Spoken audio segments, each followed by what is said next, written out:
अष्टवक्र उवाच यस्य बोधोदये तावत् स्वप्नवत् भवति भ्रमा तस्मै सुखैकरूपाय नमः शान्ताय तेजसे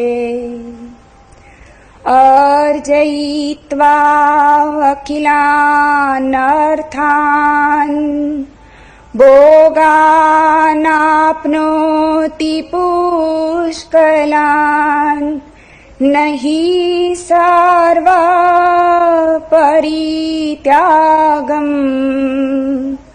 अन्तरेण सुखी भवेत् कर्तव्यदुःखमार्तण्ड ज्वालादग्धान्तरात्मना कुतः प्रशमपीयूष दारासारमृते सुखम् भवोऽयं भावनामात्रो न किञ्चित् परमार्थता नास्तैयभाव स्वभावानां भावाभाव विभाविनाम् न दूरं न च संकोचात् लब्धम् एवात्मनः पदम् निर्विकल्पं निरायासं निर्विकारं निरञ्जनम् व्यामोहमात्रवीरतौ स्वरूपादानमात्रत वीतशोका विराजन्ते निरावरणद्रष्टय समस्तं कल्पनामात्रम् आत्मा मुक्त सनातन इति विज्ञाय धीरो हि किमप्यस्ति बालवत्।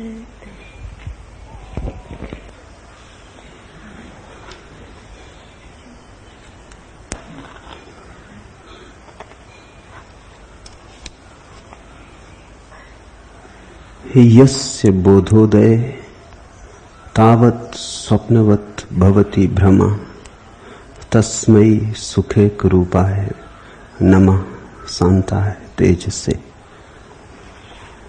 जिसके बोध के उदय होने पर समस्त भ्रांति स्वप्न के समान तिरोहित हो जाती है, उस एकमात्र आनंद रूप शांत और तेजोमय को नमस्कार है।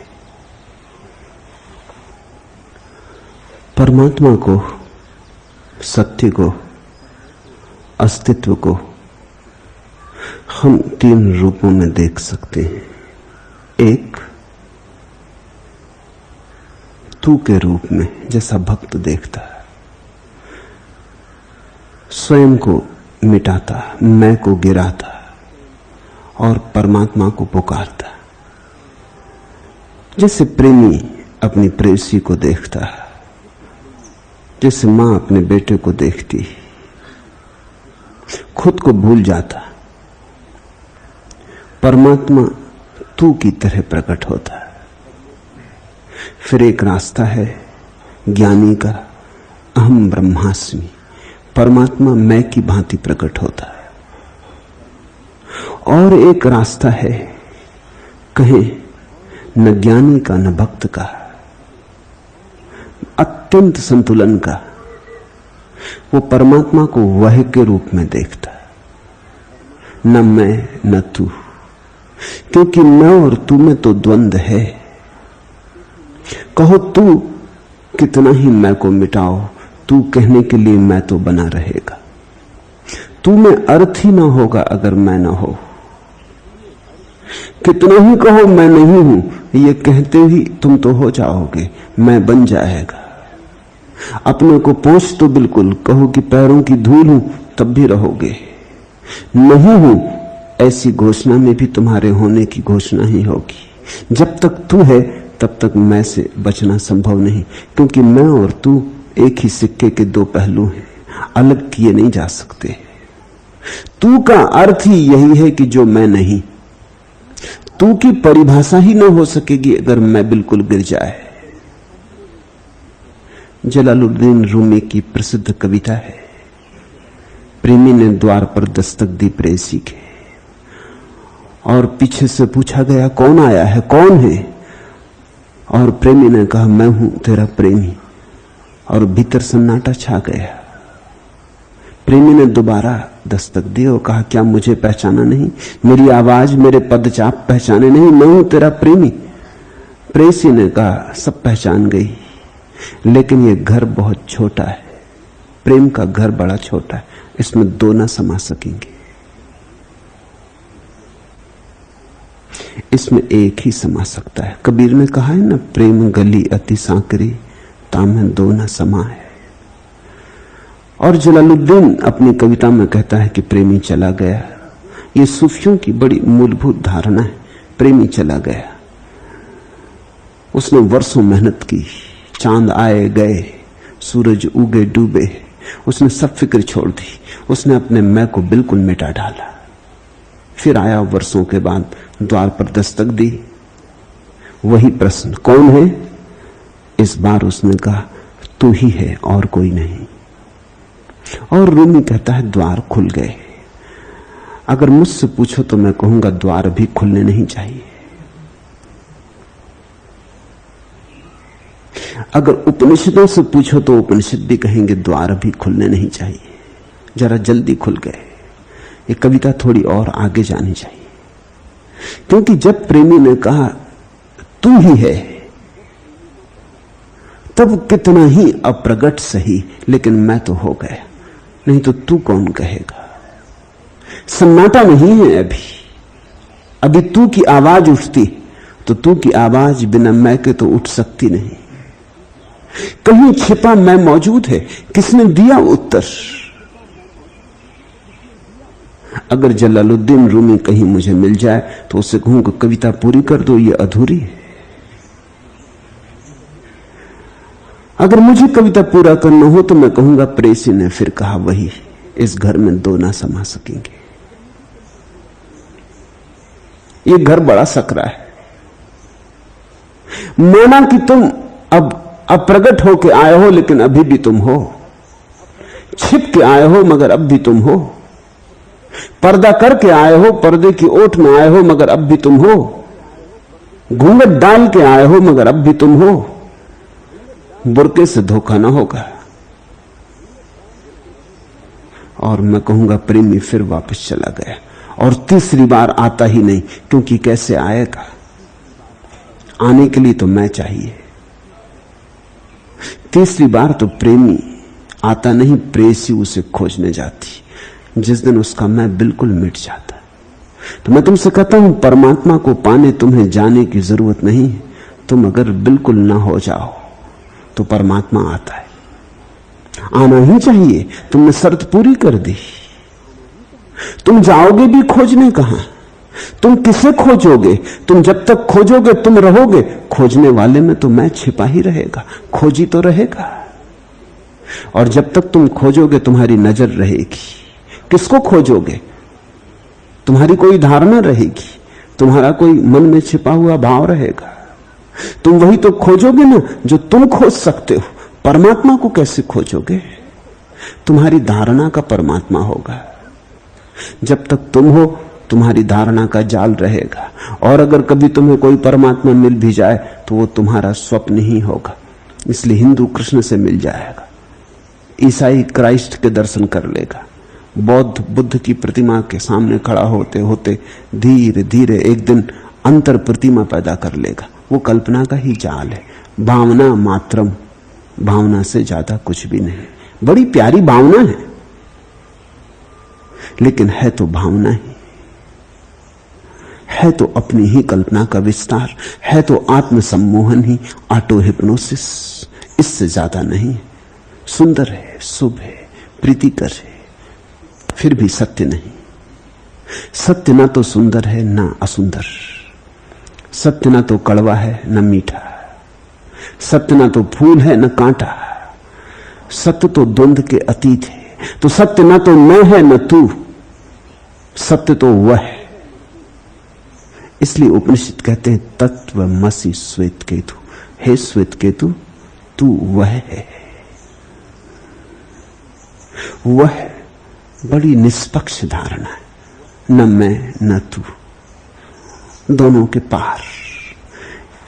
पहला सूत्र है आज अष्टावक्र का, बड़ा अद्भुत, यस्य बोधोदय, जिसके उदय से। नहीं कहा प्रभु के उदय से, क्योंकि प्रभु कहो तो तू आ जाता। नहीं कहा आत्मोदय से, क्योंकि आत्मोदय कहो मैं आ जाता। कहा यस्य बोधोदय, जिसके उदय से। कोई नाम नहीं दिया, कोई सीमा नहीं बांधी, सिर्फ इशारा है, कोई परिभाषा नहीं। यस्य बोधोदय तावत स्वप्नवत भवति भ्रमा, उसके उदय से। जैसे सुबह सूरज निकलता है और ओशकण जो अभी अभी क्षण भर पहले तक मोतियों के जैसे झलकते थे घास की पत्तियों पर, तिरोहित होने लगते, ऐसे ही उसके उदय से, उस महासूर्य के तुम्हारे चैतन्य में प्रवेश करने से, वो जो तुम्हारे अब तक के मनोभाव थे, कल्पना के जाल थे, आकांक्षाएं थी, वासनाएं थी, तृष्णा थी, मोह था, क्रोध था, लोभ था, वे सब मोती जिन्हें तुमने संजो के रखा था, ओस की बूंदों की तरह तिरोहित होने लगते, सब भ्रम विसर्जित हो जाते उसके उदय मात्र से, उसकी मौजूदगी से। अब इसमें फर्क समझना। साधारणता आदमी सोचता है कि मैं मोह को मिटाऊं, क्रोध को मिटाऊं, लोभ को मिटाऊं, ये सारी बीमारियां मिटा डालूं, तब प्रभु का दर्शन होगा। यहां बात उल्टी, प्रभु के दर्शन से ये सब मिटते। सूरज के उदय होते ही सारे ओसकण तिरोहित हो जाते, और देखा अंधेरा कैसा भागता है।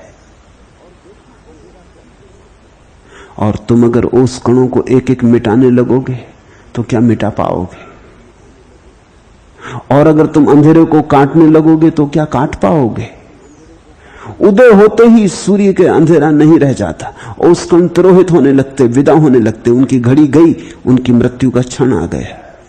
लेकिन अगर तुम ओसकणों को मिटाने लगो तो कभी इस पृथ्वी से तुम ओसकण ना मिटा पाओगे। और अगर तुम अंधेरे को जलाने लगो, तलवारों से काटने लगो, धक्के दे के हटाने लगो, तुम ही मिट जाओगे, अंधेरा ना मिटेगा। इस सूत्र में यह बात भी छिपी कि असली सवाल तुम्हारे लोभ, क्रोध, मोह के मिटाने का नहीं, असली सवाल उसके उदय का है। इसलिए मेरे पास लोग आते हैं, वो कहते हैं कि आप सिर्फ ध्यान के लिए कहते, आप अपने शिष्यों को ये नहीं कहते कि काम वासना छोड़ो, क्रोध छोड़ो, मोह छोड़ो, लोभ छोड़ो। आप उनको संसार से भी अलग नहीं करते, घर गृहस्थी से भी अलग नहीं करते, इस सब प्रपंच में पड़े रहने देते हो। मैं कहता हूं यस्य बोधोदय, उसके उदय से। उसके उदय के लिए हम एक ही उपाय कर सकते हैं, वह है कि शांत चित्त, शून्य चित्त, विचार शून्य हो जाए। अगर तुम विचार शून्य होने लगे तो उसके उदय के लिए तुमने जगह खाली कर दी। बस इतना ही तुम कर सकते हो, इससे अन्यथा आदमी के बस में नहीं। परमात्मा को पाना आदमी के बस में नहीं। आदमी सिर्फ अपनी प्यास की अभिव्यक्ति कर सकता है, पुकार दे सकता है, लेकिन खींच लेना आदमी के बस में नहीं। और जो परमात्मा आदमी के खींचने से आ जाए वो परमात्मा नहीं, वो तुमसे भी क्षुद्र हो गया, जो तुम्हारी बाल्टी में भर के चला आया। जो तुम्हारी मुट्ठी में आ गया वो तुमसे भी गया बीता हो गया, जो तुम्हारी तिजोरी में बंद हो गया, जिसकी चाबी तुम्हारे हाथ में हो गई। नहीं, परमात्मा को तुम कभी खींच नहीं सकते। तुम सिर्फ पुकार सकते हो, तुम रो सकते हो, तुम गीत गा सकते हो, तुम नाच सकते हो, तुम सिर्फ जगह खाली कर सकते हो। तुम कह सकते हो घर तैयार है, अब तू आ जा। तुम दरवाजा खोल सकते हो। तुम सूरज की किरणों को भीतर थोड़ी खींच के ला सकते हो।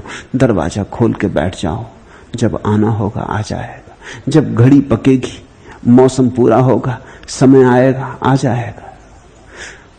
वस्तुतः जो खोजी है वो कुछ भी नहीं करता, वो सिर्फ अपने को ध्यान का अर्थ है खाली होकर बैठ जाता है, दरवाजा खोल के बैठ जाता है। ध्यान का अर्थ है तुम आओगे तो मुझे भरा ना पाओगे।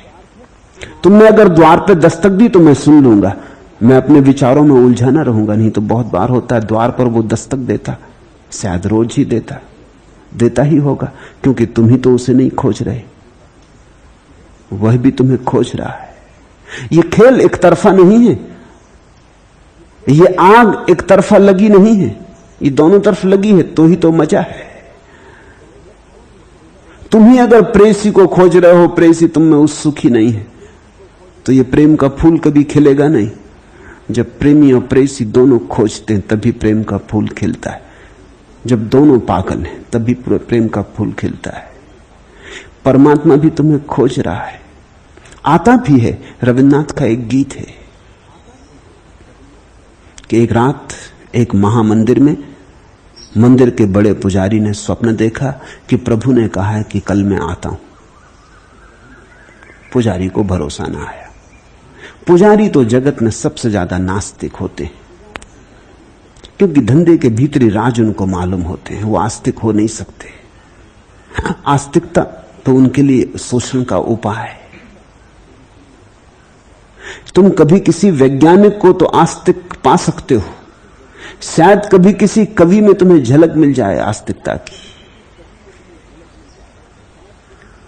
कभी कभी ऐसा भी हो सकता है कि कोई दार्शनिक भी अपने ऊहापोह से उठ के एक दफा आंख खोले और आकाश की तरफ देखे, लेकिन पुरोहित नहीं, क्योंकि पुरोहित को तो पता ही सब जाल है, वो तो जाल के भीतर बैठा है। ऐसा ही समझो कि मदारी सबको धोखा दे देता, अपने को थोड़ी धोखा दे सकता है। वो तो जानता है कि कहां छिपा रखी है चीज और कैसे निकलती है। वो तो जानता है कि पत्थर की मूर्ति बाजार से खरीद लाए। वो तो जानता है कि रात चूहे भी चढ़ जाते हैं इस मूर्ति के ऊपर, वो मूर्ति कुछ नहीं कर पाती। और भोग वगैरह कितना ही लगाओ, ये मूर्ति कुछ लेती नहीं, खुद ही ले जाता है सब भोग। पैसे इस पे चढ़ते हैं, पहुंचते उसकी जेब में। वो सब जानता है कि खेल क्या है। उस बड़े पुजारी को सपना तो आया, लेकिन भरोसा ना आया। शायद परमात्मा ने सपने में दस्तक दी, लेकिन डरा भी, भयभीत भी हुआ कि कहीं ऐसा ना हो कि आ ही जाए। कभी आया न था, मंदिर हजारों वर्ष पुराना था, बड़ी प्रतिष्ठा का था, 100 तो पुजारी थे मंदिर में। तो थोड़ा बेचैन भी हुआ। बेचैनी दो तरह की थी, किसी को कहे, पुजारियों को कहे तो वो हंसेंगे, क्योंकि वो भी जानते हैं कि कभी आया कि कभी गया, सब बकवास है। लेकिन अगर ना कहे और कहीं आ जाए तो फिर मैं ही फंसूंगा मुसीबत में। इसलिए दोपहर होते होते उसने बात खोल दी। उसने सब पुजारियों को इकट्ठा किया, कहा कि मुझे भरोसा तो नहीं आता, भरोसे की बात भी नहीं है, सपना ही है, लेकिन तुम्हें कह दूं कि रात मैंने सपना देखा कि वो कहता है कि मैं आ रहा हूं, कल तैयारी कर रखना। पुजारी पहले तो हंसे, उन्होंने कहा पागल हो गए हैं आप, बुढ़ापे में दिमाग खराब हुआ। जिंदगी हो गई पूजा करते, हमारे बाप दादे भी करते रहे, उनके बाप दादे भी यही करते थे। सदियों पुराना ये मंदिर है, कभी परमात्मा आया नहीं, और आज अचानक बिना किसी कारण के अकारण। लेकिन फिर वो भी चिंतित हुए, तो बड़े पुजारी ने कहा तुम सोच लो, फिर जिम्मेवारी तुम्हारी रही, अगर आ जाए तो मुझे जिम्मेवार मत ठहराना। तब वो भी डरे। उन्होंने कहा हर्ज भी क्या है, हम तैयारी कर लें, ना आया तो चलेगा, मंदिर साफ सुथरा हो जाएगा। और भोग जो हम बनाएंगे जैसा रोज हम बनाते हैं, आज भी बना लें, लगाएंगे तो हम ही, आने वाला तो कोई है नहीं, तो ठीक है, चलो एक उत्सव हो जाएगा। उन्होंने सारा मंदिर घिसा, सारा मंदिर साफ किया, धूप दीप जलाए, इत्र छिड़का, फूल सजाए, जानते हुए कि कोई आ नहीं रहा, अच्छा पागलपन कर रहे हैं, जानते हुए ये सब मजाक हुई जा रही है एक सपने के पीछे। सांझ हो गई, उसके आने का कोई पता नहीं, रात होने लगी, फिर तो वो कहने लगे हम भी बिल्कुल पागल हैं, सपने के पीछे दिन भर मेहनत करते करते थक गए, अब भोग लगा लें और सो जाएं। तो उन्होंने खूब भोजन कर लिया, दिन भर के थके मांदे खूब भोजन कर लिया, स्वादिष्ट और गरिष्ठ भोजन बनाया था, फिर पड़ गए गहरी नींद में। रात परमात्मा आया, उसका रथ, गड़गड़ाहट की आवाज। एक पुजारी ने नींद में सुना कि गड़गड़ाहट की आवाज जैसे रथ के पहिए हो। उसने कहा सुनो, लगता है कि कोई आया, रथ की गड़गड़ाहट है। लेकिन दूसरे पुजारियों ने कहा बंद करो ये बकवास, एक के सपने के पीछे दिन भर परेशान हुए, अब तुम्हें सपना आ रहा है। कोई गड़गड़ाहट नहीं, आकाश में बादल गरजते। फिर वे सो गए। फिर द्वार पर रथ आके रुका, वह उतरा, सीढ़ियां चढ़ा, उसने दरवाजे पे दस्तक दी। फिर किसी पुजारी को स्वप्न में ऐसा लगा कि कोई दस्तक दे रहा है। उसने फिर कहा कि सुनो भाई, लगता है कि कोई दस्तक दे रहा है। तब तो फिर बड़ा पुजारी भी चिल्लाया कि हर चीज की सीमा होती, यद्यपि मैंने ही ये नासमझी शुरू की, लेकिन अब सोने भी दो। कोई कहता है रथ गड़गड़ा रहा है, कोई कहता है कि द्वार पे दस्तक दी, कुछ नहीं, हवा का झोंका है, सो जाओ चुपचाप। सुबह जब वे उठे, द्वार पर जब वे गए, रथ आया था, रथ के चिन्ह थे, कोई सीढ़ियां चढ़ा था, किसी के पैरों के चिन्ह थे, किसी ने द्वार पे दस्तक दी थी, किसी के हाथ की छाप थी। तब वे बहुत रोने लगे। रविन्द्रनाथ की कविता का शीर्षक है अवसर चूक गया। शायद प्रभु आता भी है। ये कविता कविता नहीं, गहरी सूझ है इसमें, लेकिन तुम कुछ व्याख्या कर लेते हो, तुम्हारा मन कुछ व्याख्या कर लेता है, तुम्हारा मन तुम्हें कुछ उत्तर दे देता है। तुम इतने भरे हो, तुम्हारे भीतर इतने विचारों का जाल है कि उस जाल को पार करके कोई सत्य तुम तक पहुंच नहीं पाता। इसलिए मैं कहता हूं ध्यान का कुछ और अर्थ नहीं, ध्यान का इतना ही अर्थ है, तुम जरा विचार को शिथिल करो, तुम अपनी व्याख्याएं जरा छोड़ो, तुम अपनी धारणाओं को बहुत मूल्य मत दो, तुम जरा द्वार खोलो, कपाट खोलो मंदिर के, तुम मंदिर के द्वार पर बैठो, राह देखो, प्रतीक्षा करो। इतना ही काफी है कि तुम खाली आंख देखो, ताकि वो आए तो तुम पहचान लो, तुम्हारा मन कोई व्याख्या करके तुम्हें च्युत न कर दे। यस्य बोधोदय तावत स्वप्नवत भवति भ्रमा, उसके अनुभव के आते ही, तुम्हारे चैतन्य के क्षितिज पर उसकी किरणों का फूटते ही, तुमने अब तक जो जीवन जाना था सब भ्रम हो जाता, सब स्वप्न हो जाता। तुम सुनते हो तथाकथित पंडित साधु संत लोगों को समझाते रहते जगत माया है। जगत इतने सस्ते में माया नहीं है, महंगा सौदा है, ऐसे माया नहीं होता। जब तक ईश्वर सच ना हो जाए तब तक भूल के जगत को माया मत कहना, अन्यथा तुम एक झूठ दोहरा रहे हो, वो तुम्हारा अनुभव नहीं। माया कोई दार्शनिक सिद्धांत नहीं है, एक अनुभूति, एक प्रत्यक्ष साक्षात्कार है। ये तो ऐसा ही कि अंधेरे में तो बैठे हो, प्रकाश से तो कभी आंखों का मिलन ना हुआ, प्रकाश से तो कभी भांवर ना पड़ी, और अंधेरे में बैठे बैठे कहते हो अंधेरा सब असत्य है। और उसी अंधेरे के कारण लड़खड़ाते हो, बार बार गिर जाते हो, हाथ पैर तोड़ लेते हो, हड्डी पसलियां टूट जाती हैं, गड्ढों में पड़ जाते हो, नालियों में गिर जाते हो, और कहे चले जाते हो कि अंधेरा नहीं है। तुम्हारी हालत देख के पता चलता है कि सिर्फ अंधेरा है और कुछ भी नहीं, और तुम्हारे वचन सुन के लगता है कि अंधेरा कुछ भी नहीं, सब भ्रमजाल है, असली में तो प्रकाश है। लेकिन वो प्रकाश कहां है? और अगर प्रकाश हो तो तुम गड्ढों में न गिरो, दीवालों से न टकराओ, तुम्हारे जीवन में राह हो, तुम्हारे जीवन में शांति हो, चैन हो, आनंद हो। जब कोई आदमी तुमसे कहे जगत माया है, तो जरा गौर से देखना, क्या उसकी आदमी की आंखों में प्रभु का प्रकाश है? क्या उस आदमी की वाणी में शून्य का स्वर है? क्या उस आदमी के चलने बैठने में प्रसाद है? जरा गौर से देखना, क्या वो कहता है इसका कोई मूल्य नहीं है? संसार तभी माया होता जब उसका उदय हो जाता, उसके पहले नहीं। उसके पहले संसार ही सच है, परमात्मा माया है। तुम्हारे लिए परमात्मा झूठ है, संसार सच है। और अगर तुम ऐसा मान के चलो तो शायद किसी दिन परमात्मा सच हो जाए और संसार झूठ हो जाए। लेकिन तुम झूठ में खूब खोए हो। तुम मानते संसार को सच हो, जानते भी संसार को सच हो, और दोहराते हो कि संसार माया है। ये झूठा पाखंड, पांडित्य अक्सर पाखंड ही होता है। तुमने उधार शब्द सीख लिए, सुन लिया तुमने अपनी नींद में किसी और का वचन, किसी बुद्ध की वाणी सुन ली नींद में पड़े पड़े, और नींद में तुम उसे दोहराने लगे।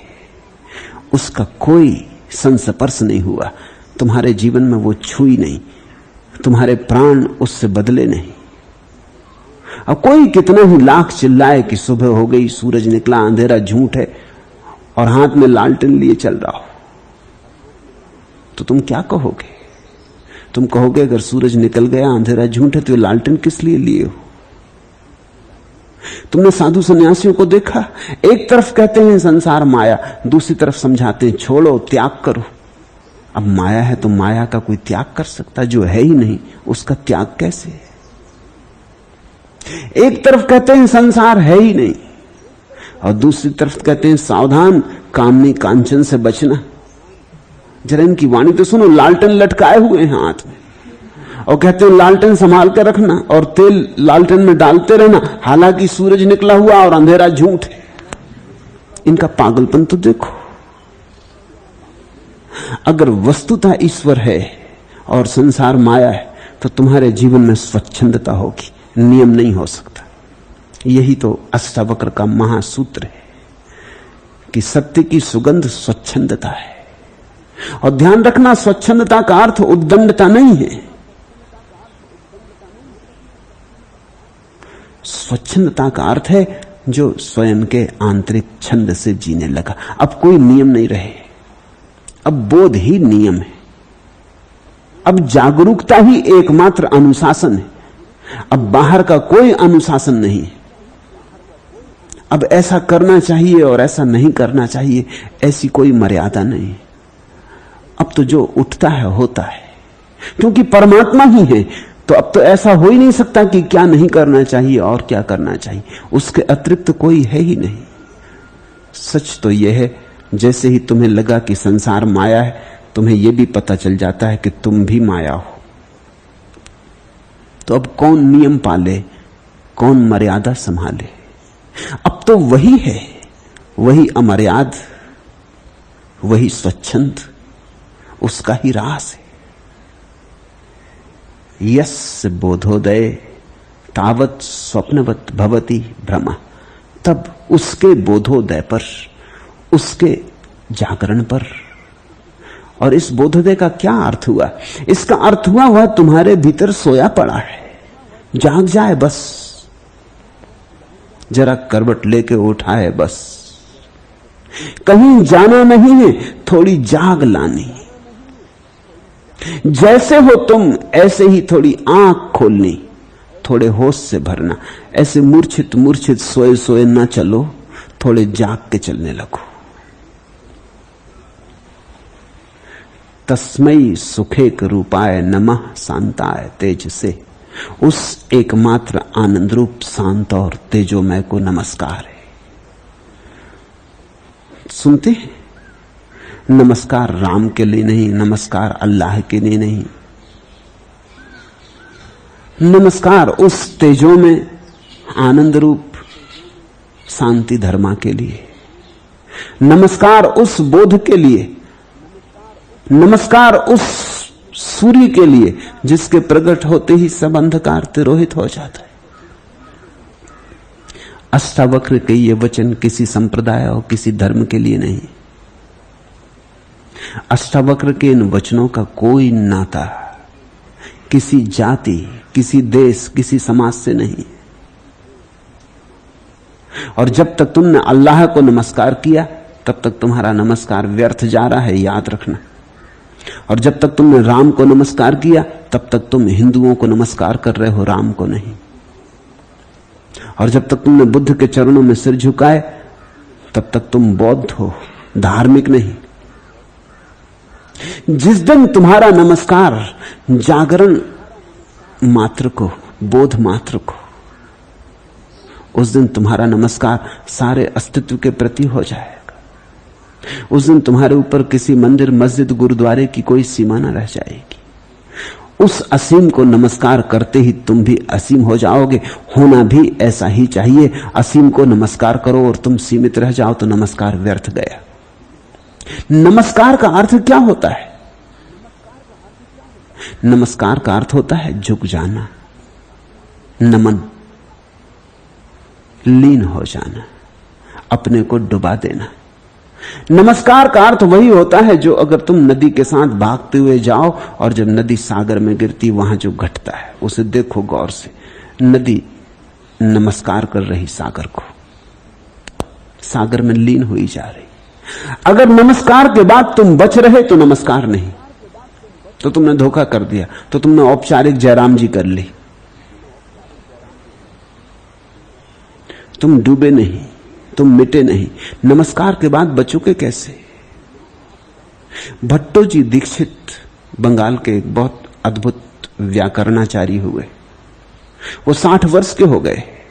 उनके पिता उन्हें बार बार कहते कि तू व्याकरण में ही उलझा रहेगा, अरे अब मंदिर जा, अब प्रभु को नमस्कार कर, पुकार प्रभु को, अब तू भी बूढ़ा होने लगा। बाप तो कोई 80 साल के हो गए थे, लेकिन ये बेटा सुनता न था। ये सुन लेता, हंस देता, टाल जाता। लेकिन एक दिन बाप ने कहा कि सुन, अब मुझे लगता है कि मेरी आखिरी घड़ी करीब आ रही और मेरे मन में एक दुख रह जाएगा कि तू मेरे देखते देखते कभी मंदिर ना गया, तूने कभी प्रभु का स्मरण ना किया। छोड़िए बकवासी, व्याकरण में क्या रखा है, इस लिखने पढ़ने में क्या धरा, तू प्रभु को तो याद कर।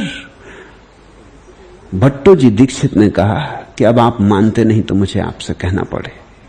आपको मैं भी देख रहा हूं वर्षों से मंदिर जाते, लेकिन मैंने अभी तक देखा नहीं कि आपने नमस्कार किया हो, क्योंकि आप रोज वैसे के वैसे वापस लौट आते। नमस्कार के बाद कोई वापस लौटता है, वैसा का वैसा वापस लौटता। पहले तो वापस ही नहीं लौटना चाहिए अगर नमस्कार हो गया, और अगर लौटो भी तो कुछ दूसरा होकर लौटना चाहिए। 40-50 साल से तो मुझे भी याद है, जब से मैंने होश संभाला है आपको देख रहा हूं सुबह शाम मंदिर जाते, मगर कोई क्रांति की किरण नहीं दिखी। तो मैंने सोचा ऐसा नमस्कार मैं भी करके क्या कर लूंगा। मेरे पिता कुछ न कर पाए तो मैं क्या कर लूंगा। जाऊंगा एक दिन, लेकिन तुमसे कह देता हूं बस एक बार याद करूंगा।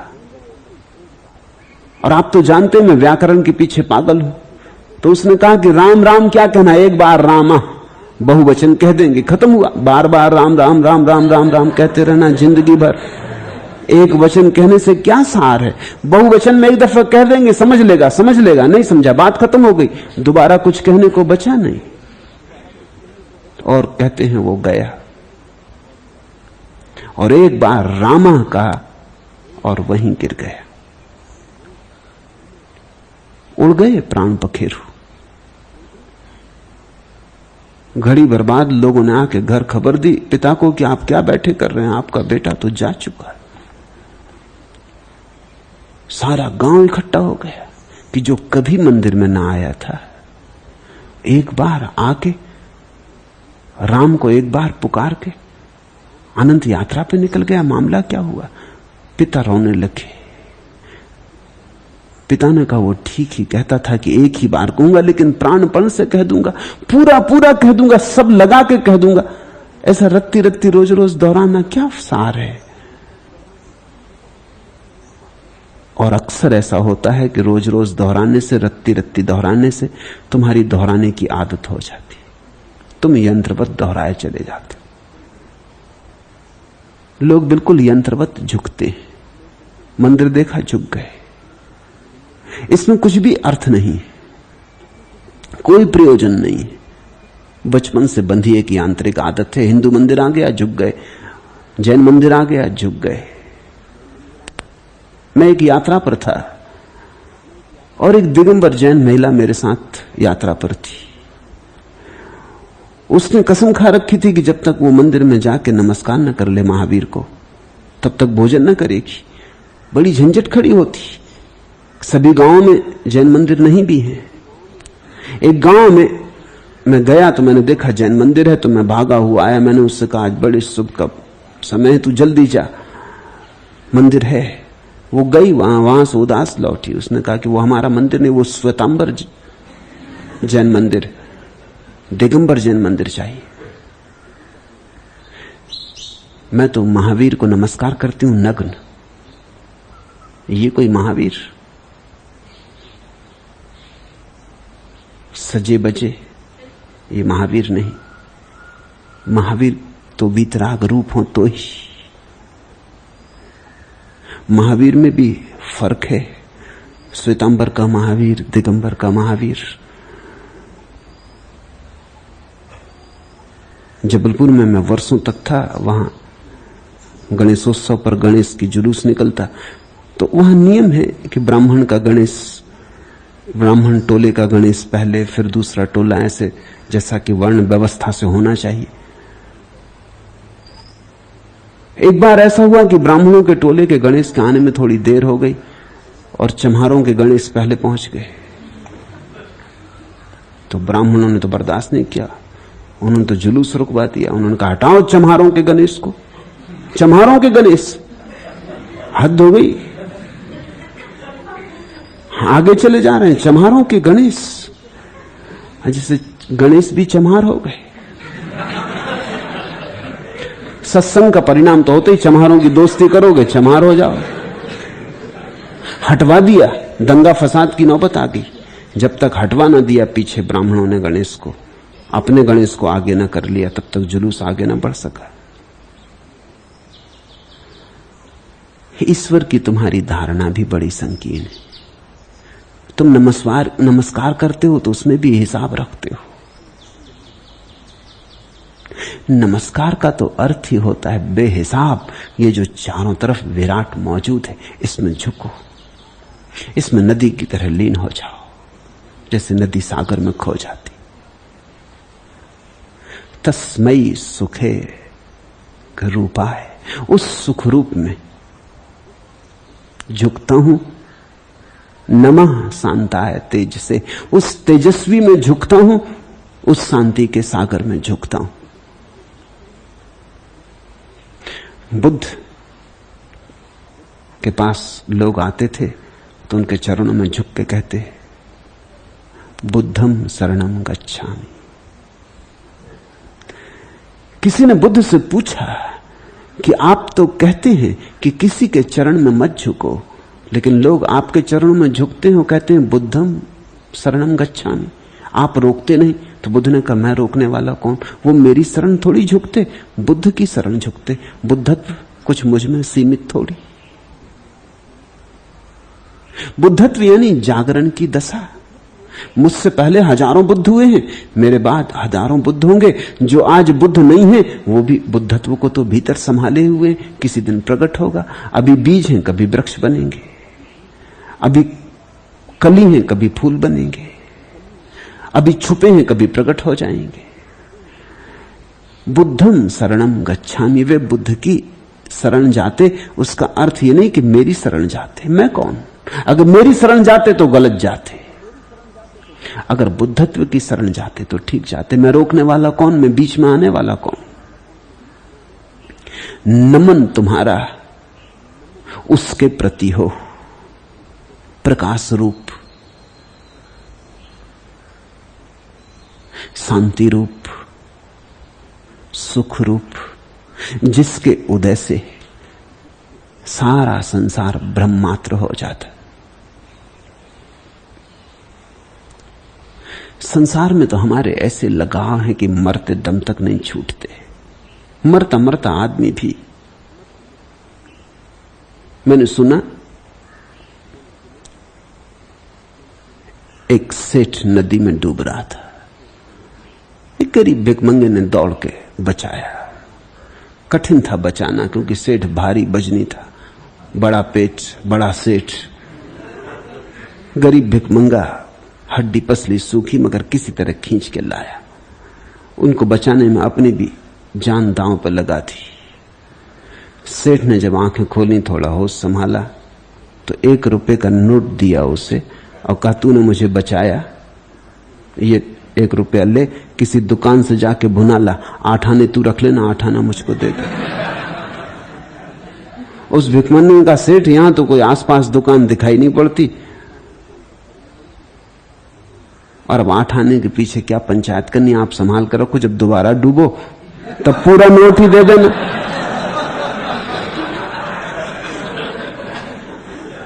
आदमी मरते दम तक भी पकड़ता है, छोड़ता नहीं। स्वाभाविक है एक अर्थ में, क्योंकि जिसमें हम मूल्य मानते हैं उसको पकड़ते हैं। हमारा सारा मूल्य धन में, पद में, प्रतिष्ठा में। चूंकि हमने मूल्य सब वहां रख दिया, हमारा परमात्मा धन में, तो हम धन को पकड़ते। हमारा परमात्मा पद में है तो हम पद को पकड़ते। जहां तुमने परमात्मा को मान लिया उसी को तुम पकड़ते हो। तुमने संसार में परमात्मा को मान लिया, परमात्मा यानी सुख। तुमने ये परिभाषा तो बहुत सुनी कि लोग कहते हैं ब्रह्म जो है, परमात्मा जो है, सच्चिदानंद रूप, आनंद रूप। लेकिन तुम उल्टी तरफ से भी सोचो, जहां तुम आनंद मान लेते हो वहीं तुम्हें परमात्मा के दर्शन होने लगते हैं। धन में मान लिया तो धन में होने लगे, फिर तुम धन के दीवाने हो जाते हो, फिर तुम धन की पूजा करते। देखते ना, दिवाली आती लोग धन की पूजा करते। धन का उपयोग तक भी ठीक था, कम से कम पूजा तो मत करो। वो कहते हैं लक्ष्मी पूजा कर रहे हैं। धन की पूजा, इसका अर्थ क्या हुआ? इसका अर्थ हुआ कि धन परमात्मा हो गया। अब तो धन की पूजा भी हो रही, धन का उपयोग करते। धन साधन था, उपयोगी था। मैं ये नहीं कहता कि धन उपयोगी नहीं, धन बड़ा उपयोगी है, विनिमय का माध्यम है, 1000 सुविधाएं उससे आती। लेकिन पूजा तो तुमने फिर धन में परमात्मा को देखना शुरू कर दिया। फिर तो रुपया जो है, रुपया ना रहा, प्रभु की प्रतिमा हो गई। अब तुम इसकी पूजा कर रहे, इसको नमन कर रहे। लोग जिस चीज को नमन करें, ख्याल करना कि वही उनका परमात्मा है। राजनेता गांव में आ जाए तो लाखों लोग इकट्ठे हो जाते। ये नमन किस लिए हो रहा?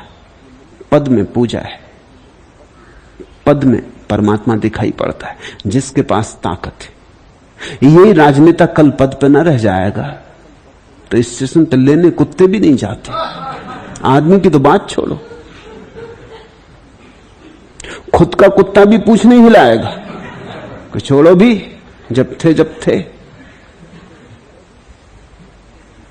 और लोग सलाह देने आते हैं कि अब छोड़ो भी अकड़, अब रस्सी जल गई, अकड़ रह गई, अब है ही क्या पास में। लेकिन अगर राजनेता पद पर है, या संभावना भी हो कि कल पद पर हो सकता है, तो भीड़ इकट्ठी। तुम्हारा परमात्मा पद में है। बुद्ध एक गांव में आए। उस गांव के राजा से उस गांव के मंत्री ने कहा कि बुद्ध आते हैं, हम उनके स्वागत को चलें। राजा अकड़ीला था, उसने कहा हम क्यों जाएं? है क्या बुद्ध के पास? भिखारी ही है ना आखिर, और मैं कोई उनसे पीछे तो हूं नहीं, तो मैं जाऊं क्यों? आना होगा खुद आ जाएंगे महल, मिलना होगा खुद मिल जाएंगे। उस मंत्री ने कहा तो मेरा इस्तीफा लें। वो मंत्री बड़ा उपयोग का था, उसके हाथ में सारी कुंजियां थी राज्य की। राजा घबराया। वो तो लंपट किस्म का राजा था, उसको तो कुछ पता भी नहीं था कैसे राज्य चलता, क्या होता। वो तो सिर्फ नाम मात्र को था, असली तो वजीर था। उस वजीर ने कहा फिर मुझे छोड़ें। वो राजा कहने लगा इसमें नाराज होने की बात क्या, छोड़ने की जरूरत क्या? उसने कहा कि नहीं, अब आपके पास बैठना ठीक नहीं। गांव में बुद्ध आते हों और जो उनको नमस्कार करने ना जाए, उसके पास बैठना ठीक नहीं।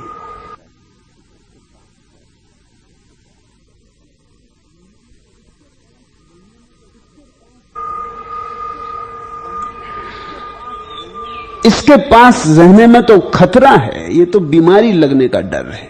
मैं अब आपके पास रुक नहीं सकता, अब आप चाहे चलो भी तो भी नहीं रुक सकता। याद रखना कि बुद्ध के पास ये राज्य था और उन्होंने छोड़ दिया, तुम्हारी अभी भी छोड़ने की हिम्मत नहीं पड़ी, वो तुमसे आगे। ये बुद्ध का भिकमंगापन साधारण भिकमंगापन नहीं, ये बुद्ध का भिकमंगापन बड़ा समृद्ध है, साम्राज्यों से ऊपर है, सम्राटों से पार है। और अगर तुम यहां नमन करने को नहीं जाते तो तुम्हारे जीवन में फिर नमन कहां से आएगा? और जिसके जीवन में नमन नहीं है, नमस्कार नहीं, उसके पास रुकना ठीक नहीं, क्योंकि उसके जीवन में सिवाय अहंकार के जहर के और कुछ भी नहीं हो सकता। नमस्कार तो अमृत है।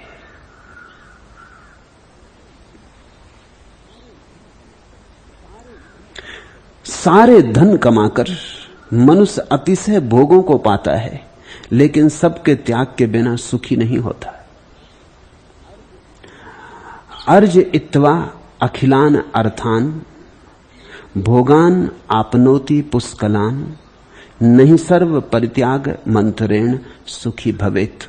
दूसरा सूत्र, सारे धन कमाकर, ख्याल रखना सारे धन, सारे धन का अर्थ हुआ जिस चीज में भी तुम्हें लगता है सुख मिलेगा, वो कोई भी हो चीज, वही धन हो गई। जिसको भी तुम सुख का माध्यम समझते हो वही धन। तो कोई आदमी रुपए इकट्ठा करता है, कोई आदमी डाक टिकटें इकट्ठी करता है। जो रुपए इकट्ठा करता है वो कहता है क्या मूर्खता कर रहे हो, डाक टिकटें इकट्ठी कर रहे हो, होश संभालो, क्या करोगे इनका। लेकिन उसे उसमें सुख है तो उसके लिए धन हो गया। धन का अर्थ यही होता है जिसमें तुम्हें सुख है। कोई आदमी कुछ इकट्ठा करता है, कोई आदमी कुछ, कोई आदमी ज्ञान इकट्ठा करता है, वो उसके लिए धन हो गया। और कोई आदमी बिल्कुल व्यर्थ की चीजें इकट्ठी करता हो सकता है, तुम्हें व्यर्थ की लगती, अगर उसे उनमें सुख की आशा है तो उसके लिए धन हो गया। सूत्र कहता है सारे धन कमाकर, अर्ज इत्वा अखिलान अर्थान, सारे धन इकट्ठे कर लिए, भोगान आपनोति पुष्कलान, और अतिशय भोगों को भी पाता है, लेकिन सबके त्याग के बिना सुखी नहीं होता।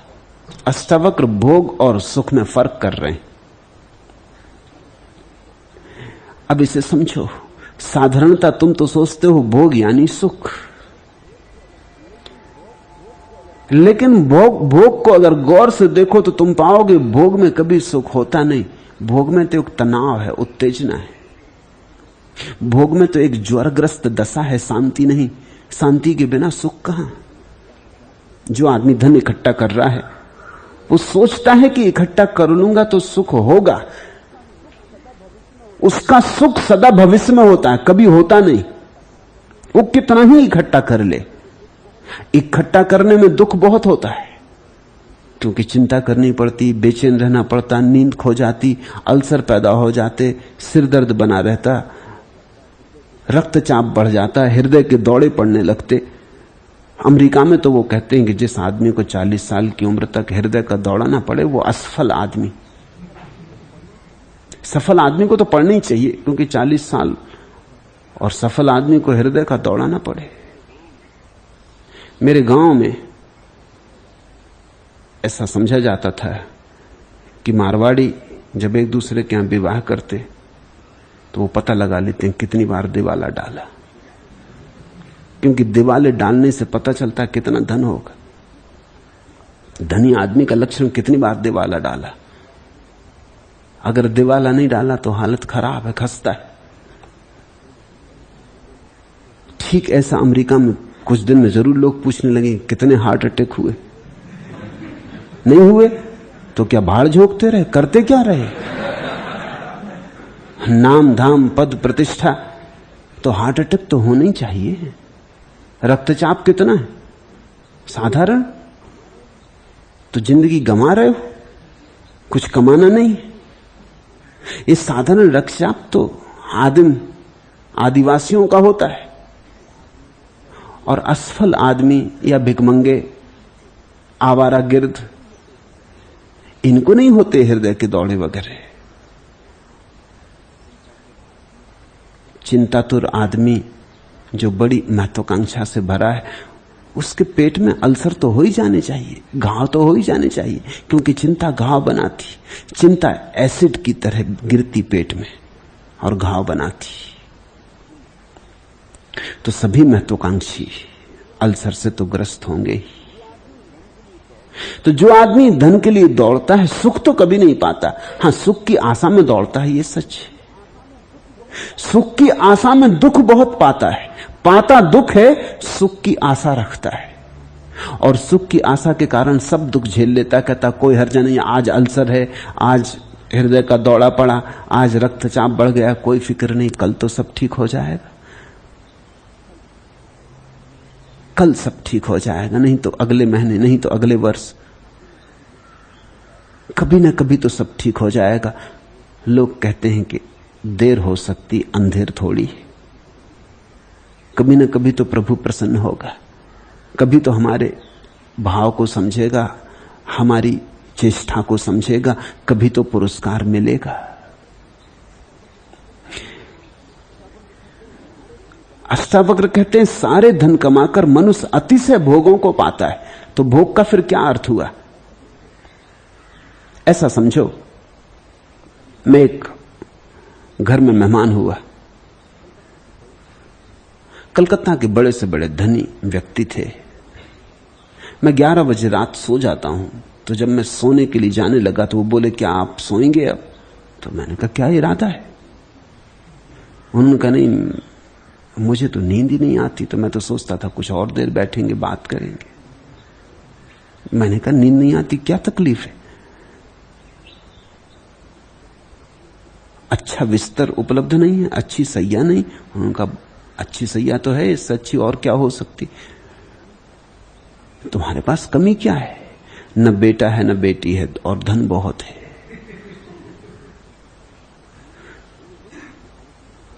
तुमने देखा कि अक्सर धनियों को बेटे बेटी भी गोद लेने पड़ते हैं।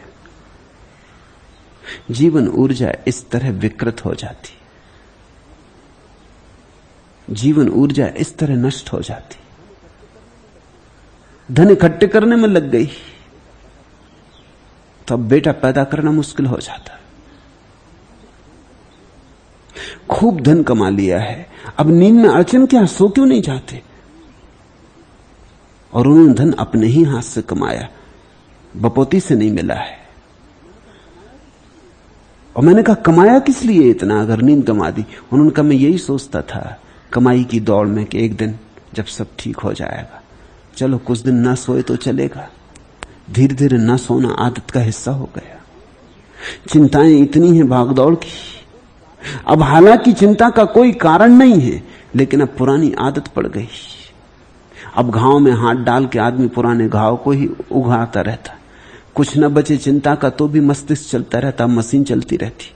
अब वो चुप नहीं होता मस्तिष्क। 50 साल तक निरंतर जिस तरह दौड़ाया वैसी दौड़ने की आदत हो गई, अब वो विक्षिप्त हो गया है। तो अच्छी सैया है लेकिन नींद खो गई। भोग का साधन उपलब्ध है लेकिन भोग की सुविधा ना रही। अच्छा भोजन उपलब्ध है लेकिन खाना पड़ता साग भाजी, इससे ज्यादा कुछ खा नहीं सकते, दाल का पानी पीते। भोग का सब साधन उपलब्ध है लेकिन अब भूख खो गई। जीवन गंवा दिया इकट्ठा करने में। सुख तो तुम्हारी संवेदनशीलता पर निर्भर है। ऐसा समझो कि फूल इकट्ठे करने में तुम्हारी नाक कट गई। जब तक फूल इकट्ठे हो पाए तब तक नाक न बची, अब सुगंध लेने की क्षमता न रही। महल बनाया था कि इसके भीतर शांति से विश्राम करेंगे। महल तो बन गया लेकिन महल बनाने में जो श्रम करना पड़ा, जो दौड़ धूप करनी पड़ी, वो आदत अब एकदम नहीं छूट सकती। अब मकान तो बन गया, आप भीतर बैठे लेकिन विश्राम नहीं कर सकते। विश्राम करना कोई छोटी मोटी बात थोड़ी कि जब चाह कर लिया। उसका भी जीवन में एक तारतम्य होना चाहिए। हर कोई थोड़ी विश्राम कर सकता है। विश्राम के लिए एक गहरी कला होनी चाहिए कि तुम अपने को विराम दे सको। तुम अपने मन को जब चाहो तब कह सको बस ठहर, और मन ठहर जाए, तो विश्राम हो सकता है। मन को कभी ठहराया नहीं, ध्यान का कभी एक क्षण न जाना, प्रेम का कभी एक क्षण न जाना। प्रेम की फुर्सत कहां? जिसको धन की दौड़ लगी उसको प्रेम की फुर्सत नहीं। और धन का पागल प्रेम से बचता भी है, क्योंकि प्रेम में खतरा है। मैं एक घर में कुछ दिनों तक रहता था। वो जो सज्जन थे जिनका घर था, उनको मैं गौर से देखता, ना तो वो कभी अपनी पत्नी से बात करते दिखाई पड़ते, ना अपने बच्चों के साथ खेलते दिखाई पड़ते। वो एकदम तीर की तरह घर में आते, सीधा देखते जमीन की तरफ और तीर की तरह जाते। मैंने एक दिन उन्हें रोका, मैंने कहा मामला क्या है, बात क्या है? आप कभी पत्नी के पास बैठे दिखाई नहीं पड़ते कि गपशप करते हो। कभी आपके घर मेहमान दिखाई नहीं पड़ते आते हुए। कभी यह भी नहीं होता कि मैं आपको बच्चों के साथ बगीचे में देखूं। कभी आपको बगीचे में भी नहीं दिखता। बगीचा बहुत सुंदर है, लेकिन आप कभी वहां दिखाई नहीं पड़ते। मामला क्या है? उन्होंने कहा कि मामला यह है, अगर बच्चे से जरा ही मीठा बोलो वो फौरन रुपए की मांग करता। मीठे बोले नहीं कि फंसे, कि वो जेब में हाथ डाला। पत्नी से जरा ही मीठा बोलो कि समझो कोई हार खरीदना कि कोई गहना बाजार में आ गया है, कि नई साड़ी आ गई, तो धीरे धीरे मैंने ये देख लिया कि मुस्कुराहट तो बड़ी कीमती, महंगी पड़ती, तो मैं अपने को बिल्कुल दूर रखता हूं। मैं बातचीत में पढ़ते नहीं, क्योंकि बातचीत में पढ़ने का मतलब उलझाव है। अब ये आदमी धन कमा रहा है, लेकिन प्रेम इसके जीवन से खो गया। जो अपने बेटे से बोल नहीं सकता पास बैठ के, घड़ी दो घड़ी बाप और बेटे के बीच चर्चा नहीं हो सकती दिल खोल के, क्योंकि डर है इसे कि बेटा जेब में हाथ डाल देगा। जो अपनी पत्नी के पास बैठ के बात नहीं करता, भयभीत है कि जब भी कुछ कहो महंगा पड़ जाता है। जो हमेशा सख्त और तना रहता है, ये इसकी सुरक्षा का उपाय है। धन तो इकट्ठा हो जाएगा, लेकिन जिस जीवन से प्रेम खो गया वहां सुख कहां? तो हम करीब करीब साधन तो इकट्ठे कर लेते हैं, साध्य खो जाता है। और फिर जब सुख नहीं मिलता तो लोग बड़े हैरान होते हैं। वो कहते हैं सब तो है और सुख क्यों नहीं? सुख का कोई संबंध धन से नहीं है।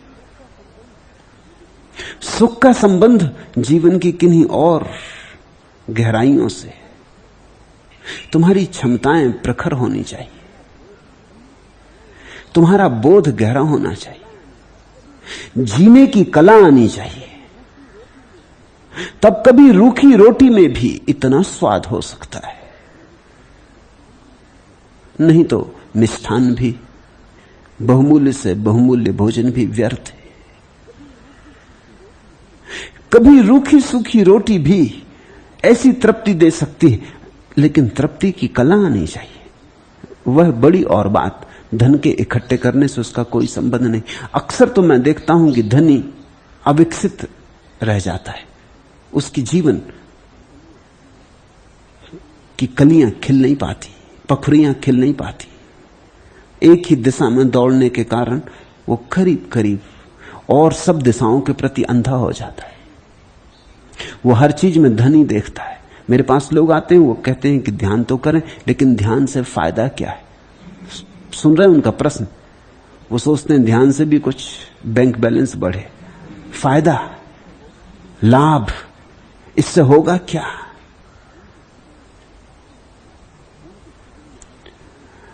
उनके जीवन में ऐसी कोई चीज नहीं रह जाती जो वो स्वांतः सुखाय कर सके, जो वो कह सकें कि सुख के लिए करते। वो पूछते नाचने से फायदा क्या? अब नाचने से फायदा क्या? पक्षी अगर पूछने लगे गीत गुनगुनाने से फायदा क्या, तो सारी दुनिया सूनी हो जाए। मगर रोज उठाते हैं, सूरज के स्वागत में नाचते हैं, गाते हैं। आनंदित हैं, सुखी हैं। धन बिल्कुल नहीं है पक्षियों के पास, लेकिन सुख है। वृक्ष फूले चले जाते हैं, कोई वृक्ष पूछते ही नहीं। अभी तक कोई अर्थशास्त्री वृक्षों में पैदा ही नहीं हुआ जो उनको समझाया कि क्यों रे ना समझो, व्यर्थ फूले चले जा रहे हो, फायदा क्या। एक बार वृक्षों को ये ख्याल डाल दे उनके दिमाग में कि फायदा कुछ भी नहीं, फूलने से फायदा क्या, तो वृक्ष फूलने बंद हो जाएं। चांद तारे रुक जाएं, फायदा क्या। सूरज ठहर जाए, ये रोशनी बरसाने से फायदा क्या। ये सारा जगत अर्थशास्त्रियों की बिना सलाह के चल रहा है, सिर्फ आदमी को छोड़कर। और आदमी अर्थशास्त्रियों की सलाह के कारण बड़े अनर्थ में पड़ गया है। उसके जीवन से सारा अर्थ खो गया है। बस एक ही बात वो पूछता है, फायदा। स्वांतः सुखाय तुलसी रघुनाथ गाथा। किसी ने पूछा तुलसी को क्यों गाई तुमने राम की कथा, तो कहा स्वांतः सुखाय। कुछ पाने के लिए नहीं, कुछ राम को रिझाने के लिए भी नहीं, वो तो रिझे ही हुए हैं। कोई रुस्वत भी नहीं दी उनको कि तुम्हारी स्तुति गाएंगे तो जरा मुझे स्वर्ग में अच्छी ठीक सी जगह दे देना। नहीं, किसी लिए नहीं, गाने में मजा आया। स्वांतः सुखाय, सुख आया। तुम ख्याल करना, जब भी तुम कोई काम बिना कुछ पाने की आकांक्षा के करते हो तभी सुख आता है।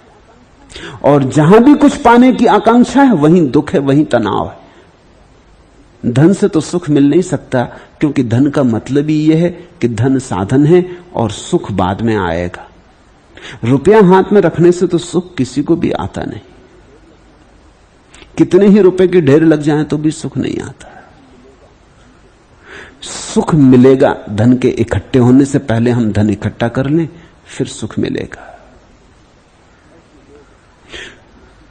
ऐसे लोग तैयारियां ही करते रहते हैं और तीर्थ यात्रा पर कभी नहीं निकलते। टाइम टेबल ही देखते रहते, जाना है, जाते नहीं, क्योंकि तैयारी कभी पूरी नहीं हो पाती, तो जाएं कैसे।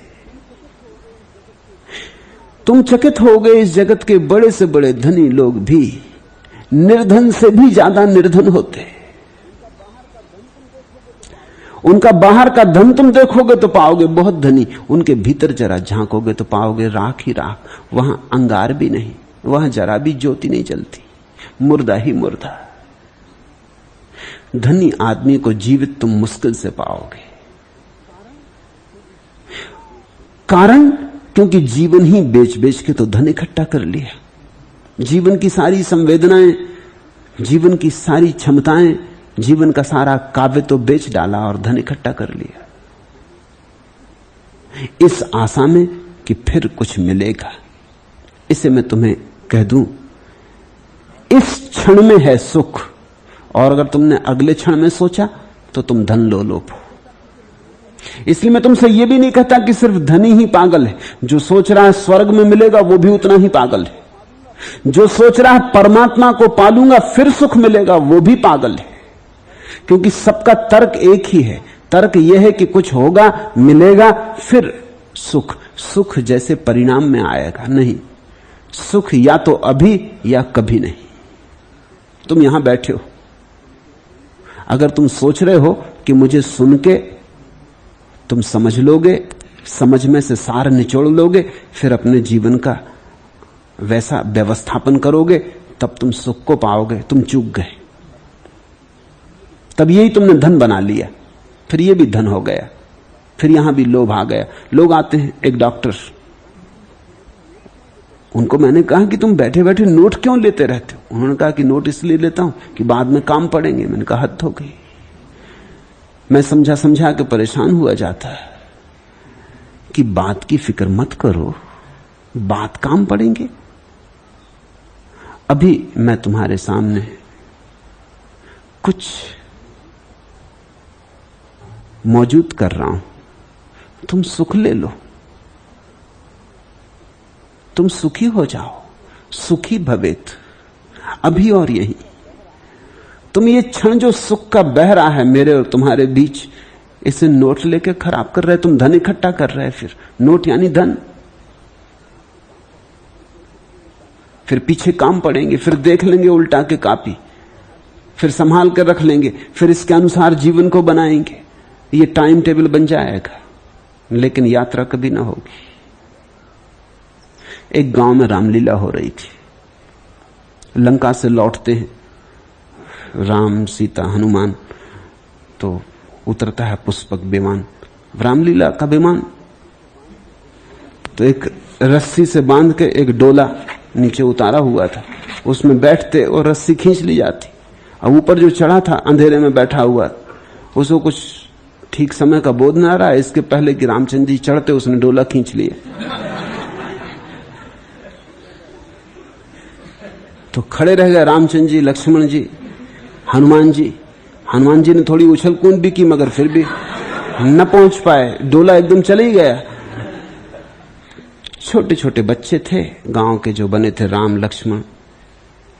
तो लक्ष्मण ने पूछा अपने रामचंद्र जी से कि बड़े भैया, अगर आपके सूटकेस में टाइम टेबल हो तो देख के बताएं दूसरा हवाई जहाज कब छूटेगा।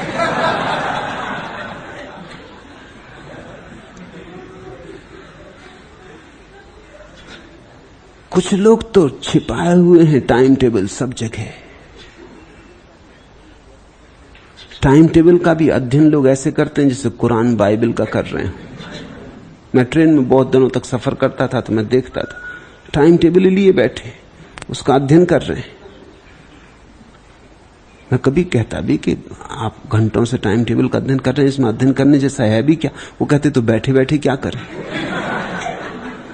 तो टाइम टेबल का अध्ययन कर रहे हैं, योजनाएं बना रहे होंगे मन में, कुछ ट्रेनों का इंतजाम बिठा रहे होंगे कुछ। तुम अपने जीवन को गौर से देखना, कहीं तुम्हारा जीवन समय सारणी का अध्ययन ही तो नहीं हो गया है। धन होगा, पद होगा, प्रतिष्ठा होगी, बड़ा मकान होगा, बड़ी कार होगी, तब तुम सुख से रहोगे? तो तुम कभी सुख से ना रहोगे। सुख से रहना हो तो अभी, अन्यथा कभी नहीं। सारे धन कमाकर मनुष्य अतिशय भोगों को पाता है, लेकिन सबके त्याग के बिना सुखी नहीं होता। और ध्यान रखना, अष्टावक्र के त्याग का यह अर्थ नहीं है कि तुम सब छोड़ के जंगल भाग जाओ, क्योंकि वो जो सब छोड़ के जंगल भागता है उसकी भी दृष्टि अभी भ्रांत है। वो सोच रहा है कि अब जंगल पहुंच के सुखी होऊंगा, फिर धन की यात्रा शुरू हो गई। अष्टावक्र का सूत्र यही है, तत्क्षण अभी यहीं जहां हो वहीं सुखी हो जाओ। तुम त्याग भी धन की ही भाषा में करते हो। एक आदमी त्याग करता है तो वो सोचता, भीतर गणित बिठाता है, इतना त्याग करेंगे तो कितना मोक्ष मिलेगा। वहां भी सौदा है, इतने उपवास करेंगे तो स्वर्ग की किस सीढ़ी पे पहुंचेंगे। कितने उपवास करने से और कितना शरीर को गलाने तपाने से सिद्ध शिला पर विराजमान होंगे। हिसाब लगा रहा, दुकानदार ही है ये। इसकी दुकानदारी बंद न हुई, इसने दुकानदारी नए आयाम में फैला दी। नहीं, धार्मिक व्यक्ति वही है जो कहता है सुख पाने के लिए कोई जरूरत नहीं है, सुख हमारा स्वभाव है, उसे कल नहीं पाना है, अभी उपलब्ध है, उसे अभी इसी क्षण उसमें हम डूब सकते, लीन हो सकते।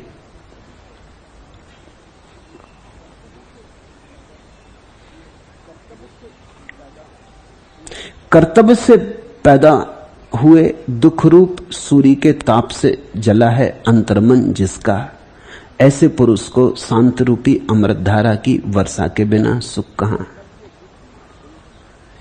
कर्तव्य दुख मार्तंड ज्वाला दग्धांत रात्मना, कुतः प्रसम पीयूष धारा सारामृते सुखम। कर्तव्य से पैदा हुए दुख रूपी सूर्य के ताप से जला है अंतर्मन जिसका। ख्याल करना, तुम जो भी धन इकट्ठा करते हो इसलिए इकट्ठा करते हो कि तुम सोचते हो कि तुम इकट्ठा कर सकते हो, तुम करता हो। जो है वो मिला है, उसे इकट्ठा करने की जरूरत ही नहीं। परमात्मा मिला है, उसे अर्जित नहीं करना, वह तुम्हारा स्वभाव है। सच्चिदानंद तुम हो, लेकिन आदमी सोचता अर्जित करना होगा, कमाई करनी होगी, सुख के लिए इंतजाम करना होगा, तो आदमी कर्ता बन जाता। वो कहता ऐसा करूंगा, इतना इतना कर लूंगा। फिर तुम कर्ता बने कि तुम जले। ये वचन सुनो, कर्तव्य से पैदा हुए दुख रूप सूर्य के ताप से जला है अंतर्मन जिसका। जो कर्ता के कारण ही दग्ध हुआ जा रहा है कि मुझे करना है। इतना विराट विश्व चल रहा है, तुम कभी आंख खोल के नहीं देखते, कोई कर्ता नहीं दिखाई पड़ता और सब हो रहा है। जीसस ने अपने शिष्यों को कहा, देखो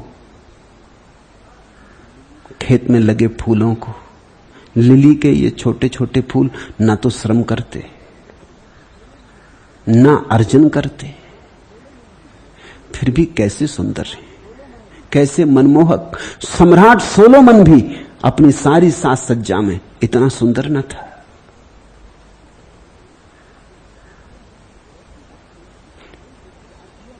क्या अर्थ हुआ इसका? इसका अर्थ हुआ, जरा गौर से देखो, इतना विराट अस्तित्व चला जा रहा, चल रहा, तो जो इस विराट को चला रहा है वही मुझको भी चला लेगा। ऐसा भाव जिसे आ गया, नमस्कार हो गया। ऐसा जिसे भाव आ गया, उसने अपनी सीमा छोड़ दी, असीम के साथ गठबंधन बांध लिया। उसने कहा करता है परमेश्वर, मैं करता नहीं।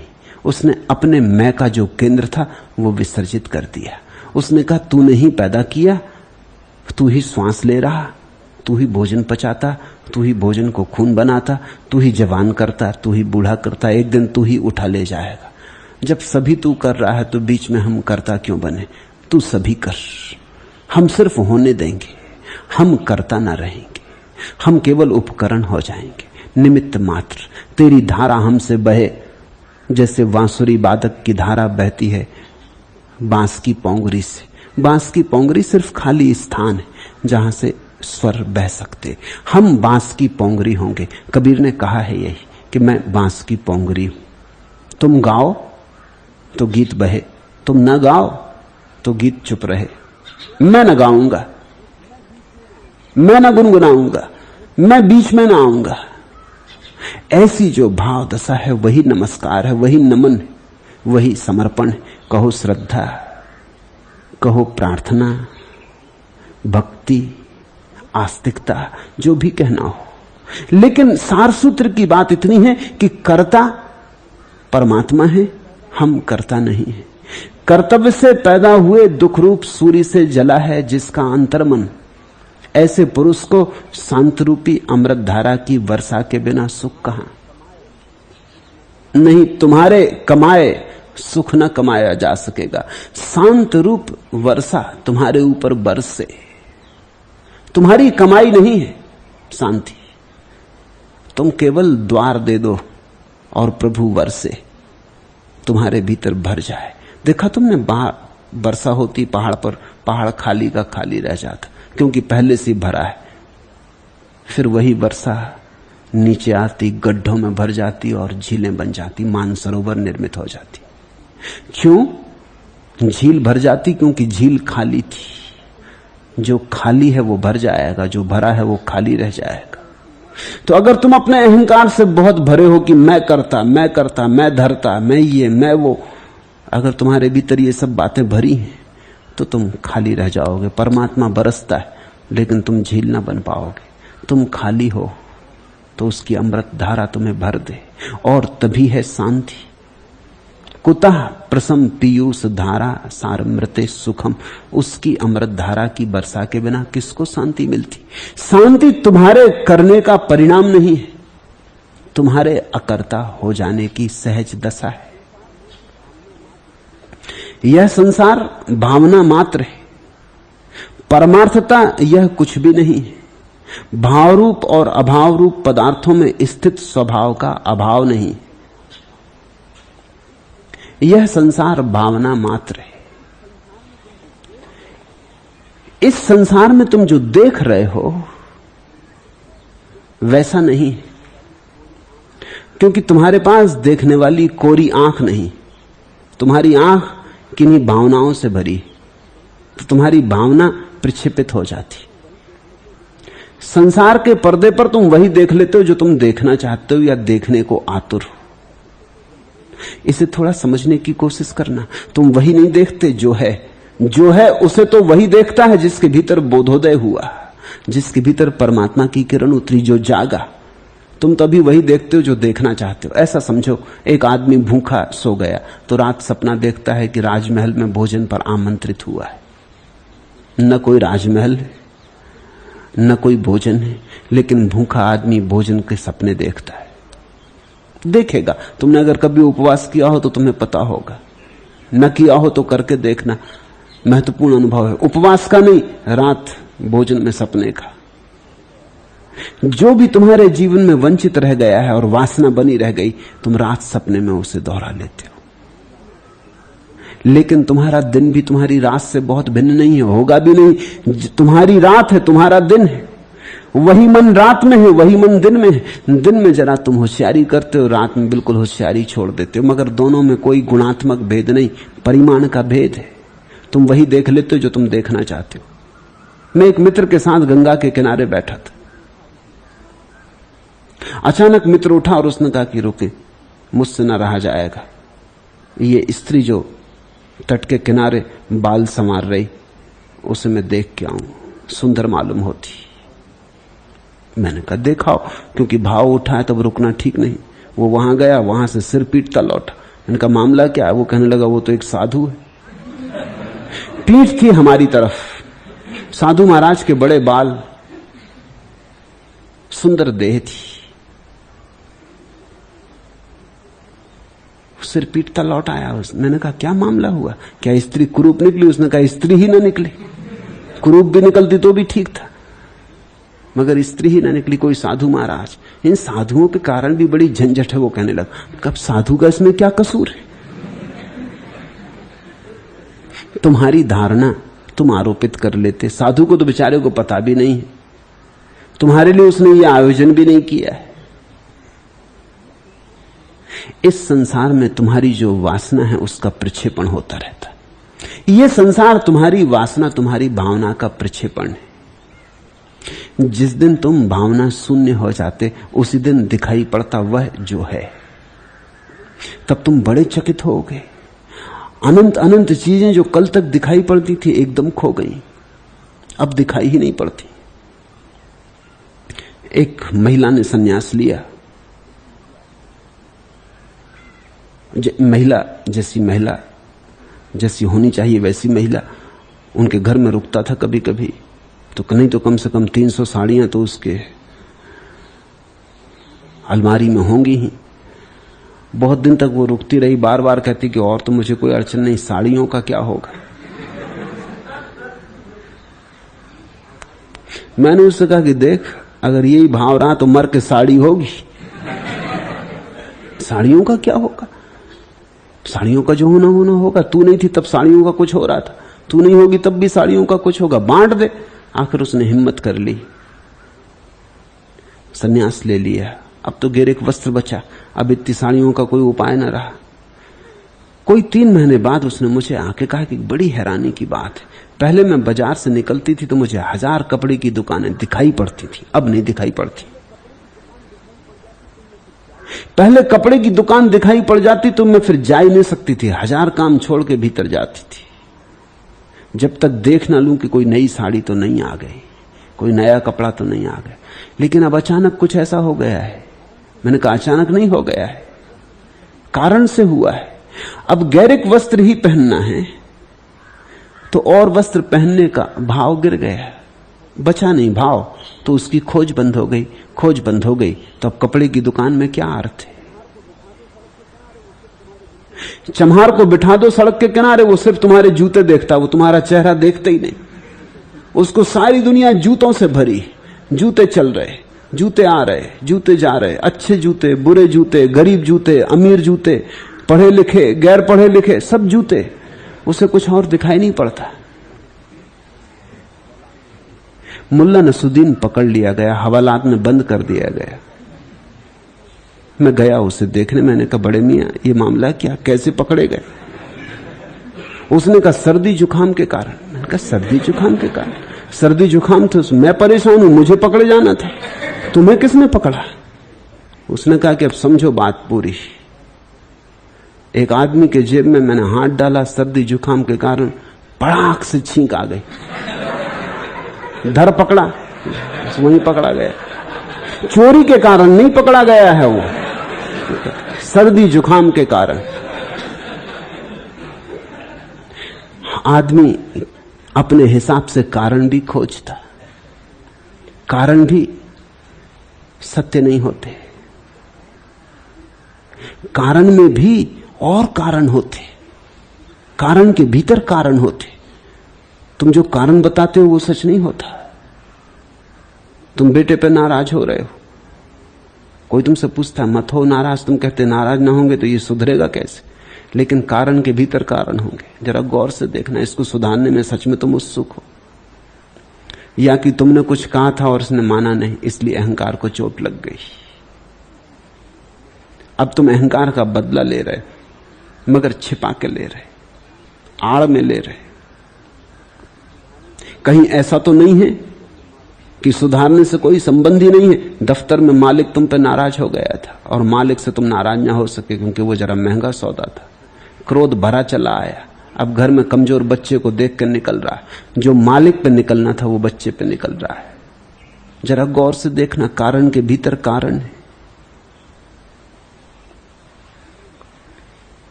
मुल्ला नसुद्दीन एक दिन रात 2 बजे सड़क से निकल रहा है।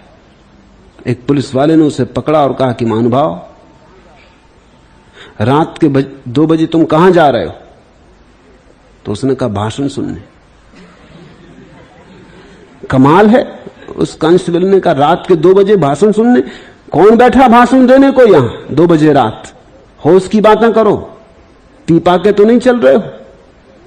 नसरुद्दीन ने कहा आपको मेरी पत्नी का पता नहीं हुजूर, 2 बजे क्या, पूरी रात बैठी रहेगी जब तक मैं न जाऊं, जब तक मुझे भाषण न सुनाए तब तक वो सो नहीं सकती। भाषण सुनने जा रहा हूं। कारण के भीतर कारण है, अपने अपने कारण है। तुम जरा गौर से देखना, तुम जीवन की परत दर परत में ऐसा पाओगे।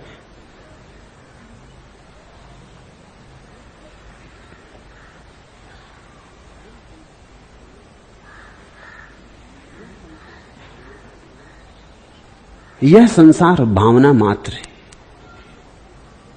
भवो अयम भावना मात्रो न किंचित परमार्थता। इसकी कोई पारमार्थिक सत्ता नहीं है। तुमने जो संसार अब तक देखा है वो तुम्हारी भावनाओं का ही संसार है। तुमने वह तो देखा ही नहीं जो है, जिसे कृष्णमूर्ति कहते हैं दैट विच इज, जो है वो तो तुमने देखा नहीं। तुमने वही देख लिया है जो तुम देखना चाहते थे। तुमने वही देख लिया है जो तुम देख सकते थे अपने अंधेपन में। तुमने वही देख लिया है जो तुम देख सकते थे अपनी बेहोशी में। तुमने वही देख लिया जो तुम देख सकते थे अपनी विक्षिप्तता में। तुमने कुछ का कुछ देख लिया है। देखा तुमने, रास्ते पर रस्सी पड़ी हो, तुमने सांप देख लिया, भागे, हाँपने लगे कि गिर पड़े। मेरे गांव में एक कबीरपंथी साधु थे, अब तो चल बसे। उनका व्याख्यान सुनने में सदा जाता था। वो व्याख्यान में कुछ ऐसी बातें कहते थे जिनका उनके जीवन से कोई तालमेल नहीं था। मैं यही सुनने जाता था कि आदमी कितना गजब कर सकता। वो कहते संसार माया, और एक एक पैसे पे उनकी पकड़ थी। और वो कहते कि यहां रखा क्या है? ये सब तो जैसे रेत में बच्चे मकान बनाते, और उनको मैं देखता कि वो 24 घंटे छाता लिए भर दोपहरी में हम खड़े हैं और आश्रम बनवा रहे हैं।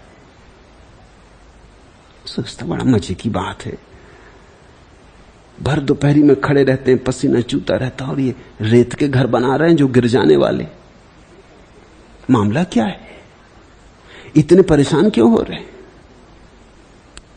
कहते पैसे लगते में तो कुछ भी नहीं है। लेकिन एक एक पैसे पे उनकी पकड़ ऐसी थी कि गांव में उनसे ज्यादा कंजूस आदमी नहीं था। तो उनकी बातें मैं सुनने जाता था, ये देखने कि आदमी कितनी दूर की बातें कह सकता है। वो सदा कहते थे कि संसार तो ऐसा जैसे रस्सी में सांप दिखाई पड़ जाए। ये मैंने इतनी बार सुना, करीब करीब वो रोज ही कहते थे,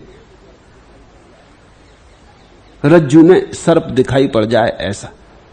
सुन सुन के मुझे एक ख्याल आया, मैंने कहा इन पर प्रयोग करना चाहिए। वो रोज मेरे मकान के सामने से सांझ को निकलते थे, तो एक रस्सी में पतला धागा बांध के रस्सी को दूसरी तरफ सड़क की नाली में डाल के मैं एक खाट के पीछे मकान में जाके छिप के बैठ गया, धागा हाथ में रख लिया। जब वो आ रहे थे वहां से तो मैंने वो धागा खींचा, रस्सी नाली से बाहर निकली।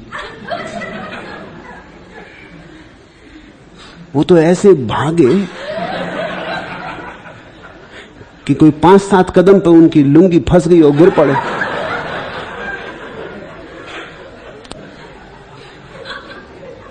इतना मैंने भी ना सोचा था।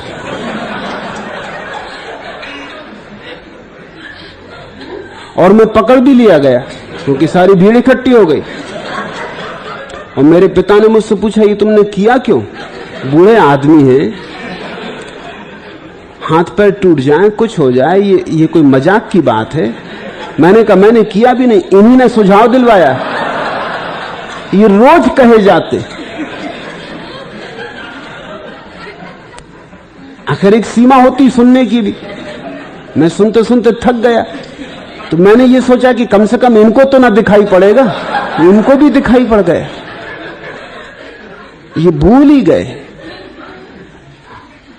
रस्सी में सांप दिखाई पड़ता भय के कारण, वो भय का प्रक्षेपण। जो हमें दिखाई पड़ रहा है वो हमारा प्रक्षेपण है।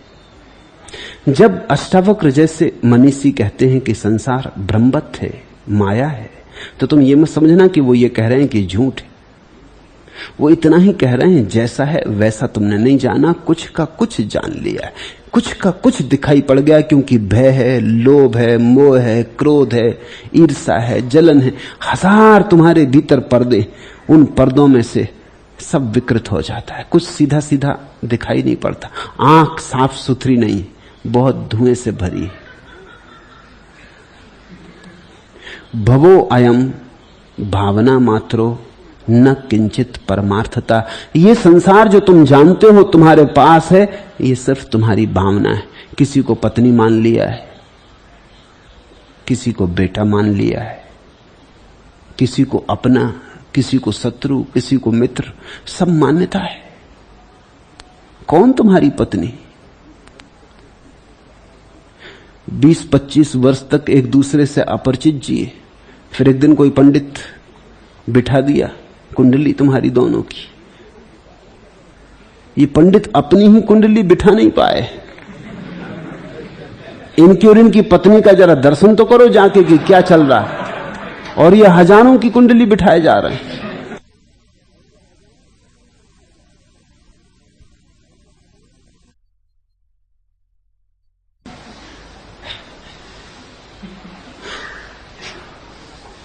उस आधार पर विवाह हो गया, हवन यज्ञ करके 7 चक्कर लगवा दिए।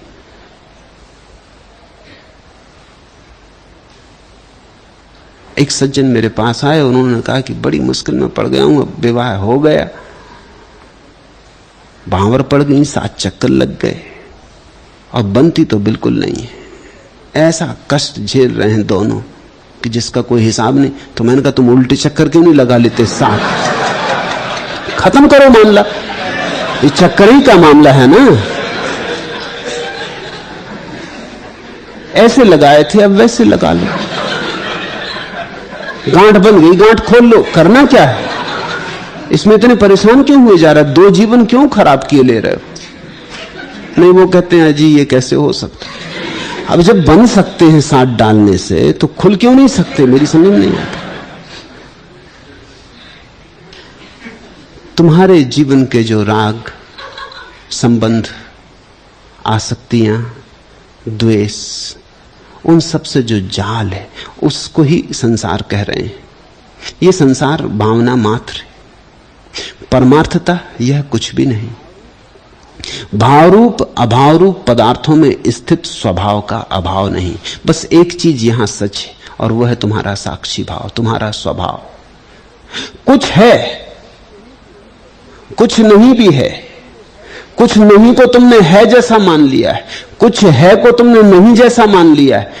ये सब तो ठीक है, लेकिन इन सब के बीच अगर एक ही कोई चीज सत्य है, परमार्थिक रूप से, आत्यंतिक रूप से सत्य है, सत्य थी, सत्य है और सत्य रहेगी, तो वो तुम्हारा साक्षी भाव है।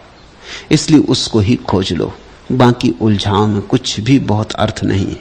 दौड़ धूप होगी बहुत, पहुंचोगे कहीं भी नहीं। हाथ कुछ भी ना लगेगा, मुट्ठी खाली की खाली रह जाएगी। देखते दुनिया में बड़ा अद्भुत होता, बच्चे आते तो बंधी मुट्ठी आते, जाते तो खुली मुट्ठी चले जाते। ऐसा लगता आदमी कुछ लेके आता और गमा के लौट जाता। बच्चों में तो कुछ मालूम भी होता है कि होगा कुछ आनंद, कुछ पुलक, कोई रस। बूढ़े बिल्कुल सूख जाते। होना तो उल्टा चाहिए, कुछ और जान के लौटते। ये संसार तो एक पाठशाला थी, कुछ सीख के लौटते, कुछ और होश से भर के लौटते, लेकिन और बेहोश होकर लौट जाते। आत्मा का स्वभाव दूर नहीं है, वह समीप या परिच्छिन्न भी नहीं है। वह निर्विकल्प, निरायास, निर्विकार और निरंजन है। न दूरम न चा संकोचात लब्धम एव आत्मना पदम। न तो आत्मा दूर है और न पास है, क्योंकि आत्मा भीतर है। दूर और पास तो पराई चीज होती। वस्तुतः जिसको हम पास कहते हैं वो भी तो दूर है, थोड़ी कम दूर है, लेकिन दूर तो है ही।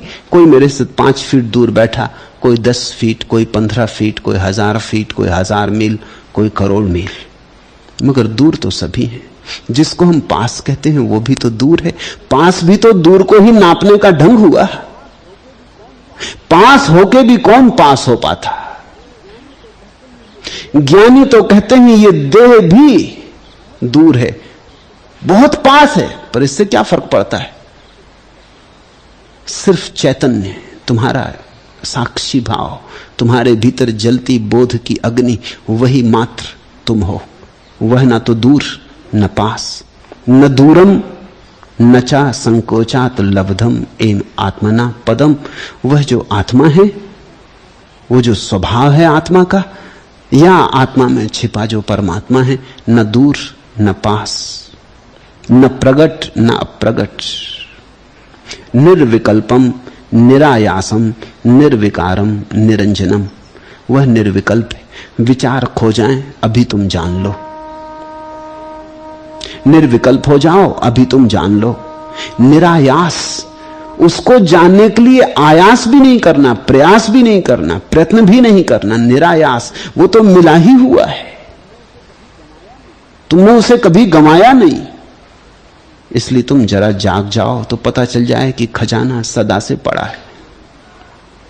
निर्विकार, और वहां कोई विकार कभी गए नहीं। तो लाख तुम्हारे साधु सन्यासी तुम्हें समझाएं कि पापी हो, भूल में मत पड़ना, और लाख कोई तुम्हें समझाए पुण्यात्मा हो, भूल में मत पड़ना। ना तो पुण्य है वहां, ना पाप है वहां, वहां निर्विकार है। तुमने क्या किया और क्या नहीं किया सब सपने की बकवास है। उस एक को जानते ही सब किया अनकिया सब खो जाता, भ्रम मात्र हो जाता और निरंजन। उस पर कोई चीज रंग नहीं चढ़ा सकती, अलिप्त है। तुम चाहे कितनी ही काल कोठरियों से गुजरो, उस पर कालिख नहीं लग सकती। और तुम चाहे नरक की यात्रा करो तो भी नरक उस पर छाया नहीं डाल सकता। तुम्हारे भीतर ऐसा परम धन लेके तुम चल रहे हो जो छीना नहीं जा सकता, विकृत नहीं किया जा सकता, चोर चुरा नहीं सकते, मगर तुम्हें उसकी याद नहीं। तुम बाहर देख रहे, तुम्हें उसकी याद नहीं। तुमने कभी कभी देखा ना कि आदमी चश्मा लगाए रहता और चश्मे को खोजता, चश्मे लगाए और चश्मे को खोजता, जल्दी में ट्रेन पकड़नी के, बस पकड़नी के, कुछ काम में आ गया तो भूल जाता एकदम। तुमने देखा कि आदमी कान पे पेंसिल खोसे रहता और सारी टेबल खोज डालता। ऐसी ही कुछ भूल हो गई, बस ऐसी ही भूल हो गई, भीतर पड़ा है और तुम यहां वहां खोज रहे। फिर जब नहीं मिलता यहां वहां तो बेचैनी बढ़ती, बेचैनी में और भूल होती।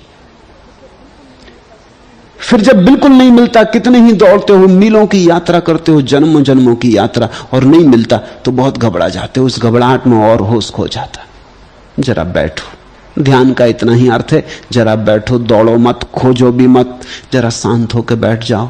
शायद जो तुम्हारे तल में पड़ा है वो प्रकट हो जाए। शायद शांत अवस्था में तुम्हें अपने स्वभाव का स्मरण हो जाए। मैंने सुना है, एक पुरानी कथा है, तुमने भी सुनी होगी, थोड़े से फर्क उसमें करना चाहता हूं। पुरानी कथा है, 10 मूढ़ व्यक्ति नदी पार किए। नदी पूर्व पर थी, वर्षा की नदी। उस पार जाके उन्होंने सोचा कि गिनती कर लें, कहीं कोई खो ना गया हो। तो उन्होंने गिनती की। जिसने भी गिनती की उसने 9 ही गिने, क्योंकि अपने को छोड़ गया। 1 2 3 4 5 6 7 8 9 सबने गिना और सबने पाया कि बात बिल्कुल सही, एक खो गया। क्योंकि सभी अपने को छोड़ के गिनती की। वो तो बैठ के रोने लगे, वो तो छाती पीटने लगे कि साथी खो गया। पुरानी कथा कहती कि कोई पंडित बुद्धिमान पुरुष पास से गुजरा, उसने देखा, पूछा क्यों रोते हो? कहा कि 10 आए थे, नदी पार की, 9 रह गए, एक खो गया। उसने नजर डाली, देखा कि 10 के 10 हैं, मूढ़ मालूम होते। उसने कहा खड़े हो, मैं गिनती करता हूं। उसने गिनती की। पहले उसने गिनती करवाई देखने के लिए कि ये किस तरह की गिनती करते। देखा तो एक आदमी ने गिनती की, 1 2 3 4 5 6 7 8 9, और उसने अपने को छोड़ गया। तो उसने उसकी छाती पे हाथ रखा, जोर से कहा, पागल, 10वां तू है। तब उन्हें होश आ गया। वो 10 बड़े प्रसन्न हुए, उसे बड़ा धन्यवाद देने लगे कि आपने बड़ी कृपा की कि 10वां साथी मिल गया, नहीं तो खो ही गया था, बिल्कुल गंवा बैठे थे। अब ये कहानी बड़ी महत्वपूर्ण है, लेकिन इसमें कहानी कहती है कि 10 मूढ़ व्यक्ति, मैं तुमसे कहूंगा 10 पंडित व्यक्ति नदी के पार गए। इतना फर्क करूंगा क्योंकि मूढ़ कहीं गिनती की फिक्र करते, सुना तुमने कहीं मूढ़ और गिनती की फिक्र करें? मूढ़ का मतलब ही होता है जिसको गिनती नहीं आती। 9 तक जिसको आती है वो कोई मूढ़ है? उसको तो सारी गिनती आ गई। नहीं, 10 पंडित व्यक्तियों ने नदी पार की। बड़े ज्ञानी थे, वेद के ज्ञाता थे, कोई चतुर्वेदी, कोई त्रिवेदी, कोई द्विवेदी। बड़ी खोपड़ी में गिनती भरी थी, सारे सिद्धांत विचार सब उनके मालिक थे। वो उन्हें ख्याल आया, पंडित थे, सोचा कि कहीं कोई खो तो नहीं गया। और पंडित हो तो सीधे रास्ते तो जाते नहीं, पंडित तो तिरछे जाता, वो तो कान भी पकड़ता तो घूम के उल्टी तरफ से पकड़ता। तो उन्होंने गिनती की और स्वभाव था जैसा कि पंडित करेगा, वो अपने को छोड़ जाता, वो दूसरे को सलाह देता, अपने को छोड़ जाता, वो दूसरे को ज्ञान बांटता, खुद अज्ञानी रह जाता, वो सारी दुनिया को बदलने में लगा रहता है, खुद नहीं बदलता, जैसा पंडित की आदत होती। उसने गिनती की, 9 तक तो गिन लिया, 10वां चूक गया, रोने लगे। वहां से कोई सीधा साधा आदमी आता था। कहता हूं सीधा साधा, न पंडित न मूढ़, क्योंकि मूढ़ हो तो गिनती नहीं जानता, पंडित हो तो गिनती गड़बड़ा जाती। सीधा साधा सरल चित्त आदमी, न इतना मूढ़ की गिनती न कर सके, न इतना पंडित कि गिनती गड़बड़ कर ले।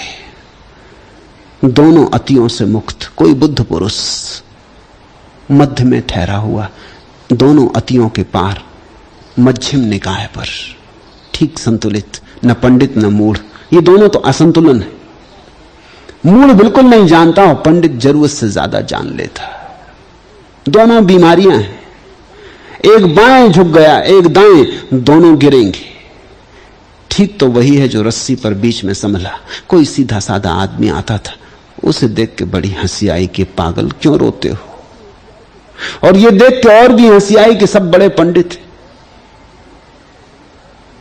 इतना फर्क कहानी में कर देना चाहता हूं, कहानी महत्वपूर्ण है। और तुम्हारा गुरु तुमसे इससे ज्यादा कुछ भी नहीं कर सकता कि तुम्हारी छाती पे हाथ रख के कहे कि 10वां तू है। बस इससे ज्यादा गुरु और क्या कर सकता है। खोया नहीं है किसी को, जिसे तू खोज रहा है वह तू है। तत्वमसि श्वेतकेतु। मेहमान के निवृत्त होने पर, मोह मात्र के निवृत्त होने पर और अपने स्वरूप के ग्रहण मात्र से वीत शोक और निरावृत दृष्टि वाले पुरुष शोभायमान होते हैं। व्याह मोह मात्र विरतौ स्वरूपादान मात्रता वीत शोका विराजन्ते निरावरण दृष्टया। जिसका ये सपनों में मोह छूट गया, जिसने ये मन में उठती रागात्मक वृत्तियों को जाग के देख लिया और इनका विचार छोड़ दिया, और जो चीजों को सीधा सीधा देखने लगा, व्याह मोह मात्र विरतौ, मोह मात्र जिसका निवृत्त हुआ, जो अब ऐसा नहीं कहता कि ये मेरा है और ये मेरा नहीं है, क्या मेरा है और क्या तेरा है। मोह मात्र विरतौ स्वरूपादान मात्रता, और जिसने अपने स्वरूप को ग्रहण कर लिया। शब्द का अर्थ समझना, स्वरूप को पाना थोड़ी है ही, लेकिन तुम भूल गए, भूल को सुधार लिया। 2 और 2 5 जोड़ रहे थे, 2 और 2 4 जोड़ लिए। 2 और 2 4 ही थे, जब तुम 5 जोड़ते थे तब भी 4 ही थे। तुम 50 जोड़ो तो भी 4 ही रहेंगे। तुम कुछ भी जोड़ो, इससे कोई फर्क नहीं पड़ता। तुम ना भी जोड़ो तो भी 2 और 2 4 ही हैं। स्वरूपादान मात्रता, और जिसने अपने स्वरूप को अब अंगीकार कर लिया, जो था उसे स्वीकार कर लिया, जो था उसकी स्मृति से भर गया।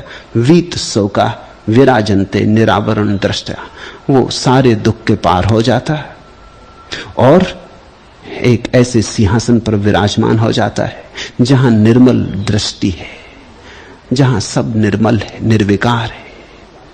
ऐसी निर्विकार दृष्टि वाला व्यक्ति ही शोभायमान है।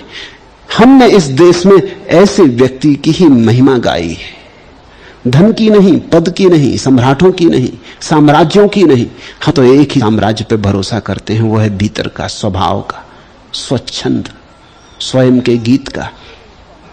ऐसा ही व्यक्ति केवल शोभायमान है। वीत शोका विराजन्ते निरावरण दृष्टया, जिसकी दृष्टि निरावरण हो गई, जिसकी आंख पर कोई पर्दा ना रहा, कोई आवरण ना रहा, जो देखने लगा सीधा सीधा, जिसकी देखने की कोई आकांक्षा न रही कि ऐसा देखूं कि ऐसा हो, जो सीधा सीधा देखने लगा। ऐसा निरावरण दृष्टि को उपलब्ध व्यक्ति ही एकमात्र जगत में शोभायमान है। समस्त जगत कल्पना मात्र है और आत्मा मुक्त और सनातन है, ऐसा जानकर धीर पुरुष बालकों की भांति क्या चेष्टा कर। ये बड़ा अद्भुत सूत्र है, आखिरी सूत्र आज के लिए। समस्त कल्पना मात्र मात्मा मुक्ता सनातना इति विज्ञाय धीरो ही किमभ्यस्यति बालवत्। सारा जगत कल्पना मात्र है, ऐसा जिसने जाना, ऐसे जानते ही दूसरी बात भी जान ली, साथ ही साथ युगपत कि आत्मा सनातन और मुक्त है। जब तक संसार सत्य है, आत्मा बंधन में मालूम होती। जैसे ही संसार मालूम हुआ मिथ्या, आत्मा मुक्त है। संसार की भ्रांति ही बंधन है, बंधन वास्तविक नहीं। तुमने मान रखा कि बंधन है, इसलिए है। तुम छोड़ दो मान्यता, छूट जाता। ऐसा जानकर धीर पुरुष क्या बालकों की भांति चेष्टा करता है। बच्चे अभ्यास करते, भाषा सीखनी तो अभ्यास करना पड़ता है। भाषा भूलनी हो तो भी क्या अभ्यास करना पड़ेगा। कुछ कमाना हो तो अभ्यास करना पड़ता, कुछ गंवाना हो तो अभ्यास करना पड़ेगा। रामकृष्ण के पास एक आदमी ने 500 मोहरें लाकर रख दी, कहा कि आपको दान करना। रामकृष्ण का तो एक काम कर, दान तो हम ले लिए, हम स्वीकार कर लिए, अब हमारी तरफ से इनको गंगा में फेंका। वो आदमी बड़ा मुश्किल में पड़ा, इंकार ही कर देते तो अपने घर तो ले जाता, ये और उपद्रव कर दिया, स्वीकार भी कर लिया और अब कहते हैं गंगा में फेंका, और अब कहते हैं इसे अब मेरा कोई बस भी नहीं। वो गया, बड़ी देर लगा दी। तो रामकृष्ण का पता लगाओ गया कि नहीं गया, कहां है, कितनी देर लगा दी, इतनी देर की जरूरत क्या। कोई गया तो वहां उसने भीड़ इकट्ठी कर रखी थी। वो एक एक असरफी को पटकता, सीढ़ी पर बजाता, खनखनाता, फिर फेंकता और गिनती करता। तो देर लग रही थी। रामकृष्ण भागे गए और कहा, पागल, जब कमाना हो तो गिनती करनी पड़ती, जब फेंकना तो गिनती किस लिए कर रहा है, खनखना किस लिए रहा है? अब तुझे क्या फिक्र पड़ी कि सही है कि खोटी है, कि असली है कि नकली है? कमाते वक्त की तेरी आदत है, मगर गंवाने में फेंक, इकट्ठा फेंक। अभ्यास करना पड़ता, जब हम भोग का अभ्यास करना पड़ता, त्याग का अभ्यास नहीं करना पड़ता। त्याग तो एक क्षण में घट जाता, भोग तो जन्मों जन्मों में नहीं घटता, और त्याग एक क्षण में घट जाता। त्याग के लिए समय की जरूरत ही नहीं, ज्ञान के लिए अभ्यास की जरूरत नहीं है, क्योंकि ज्ञान तुम्हारा स्वभाव है। अभ्यास तो उसका करना पड़ता जो स्वभाव नहीं। बच्चा पैदा होता कोई भाषा लेके तो पैदा नहीं होता, न जर्मन, न जापानी, न हिंदी, न मराठी, न गुजराती,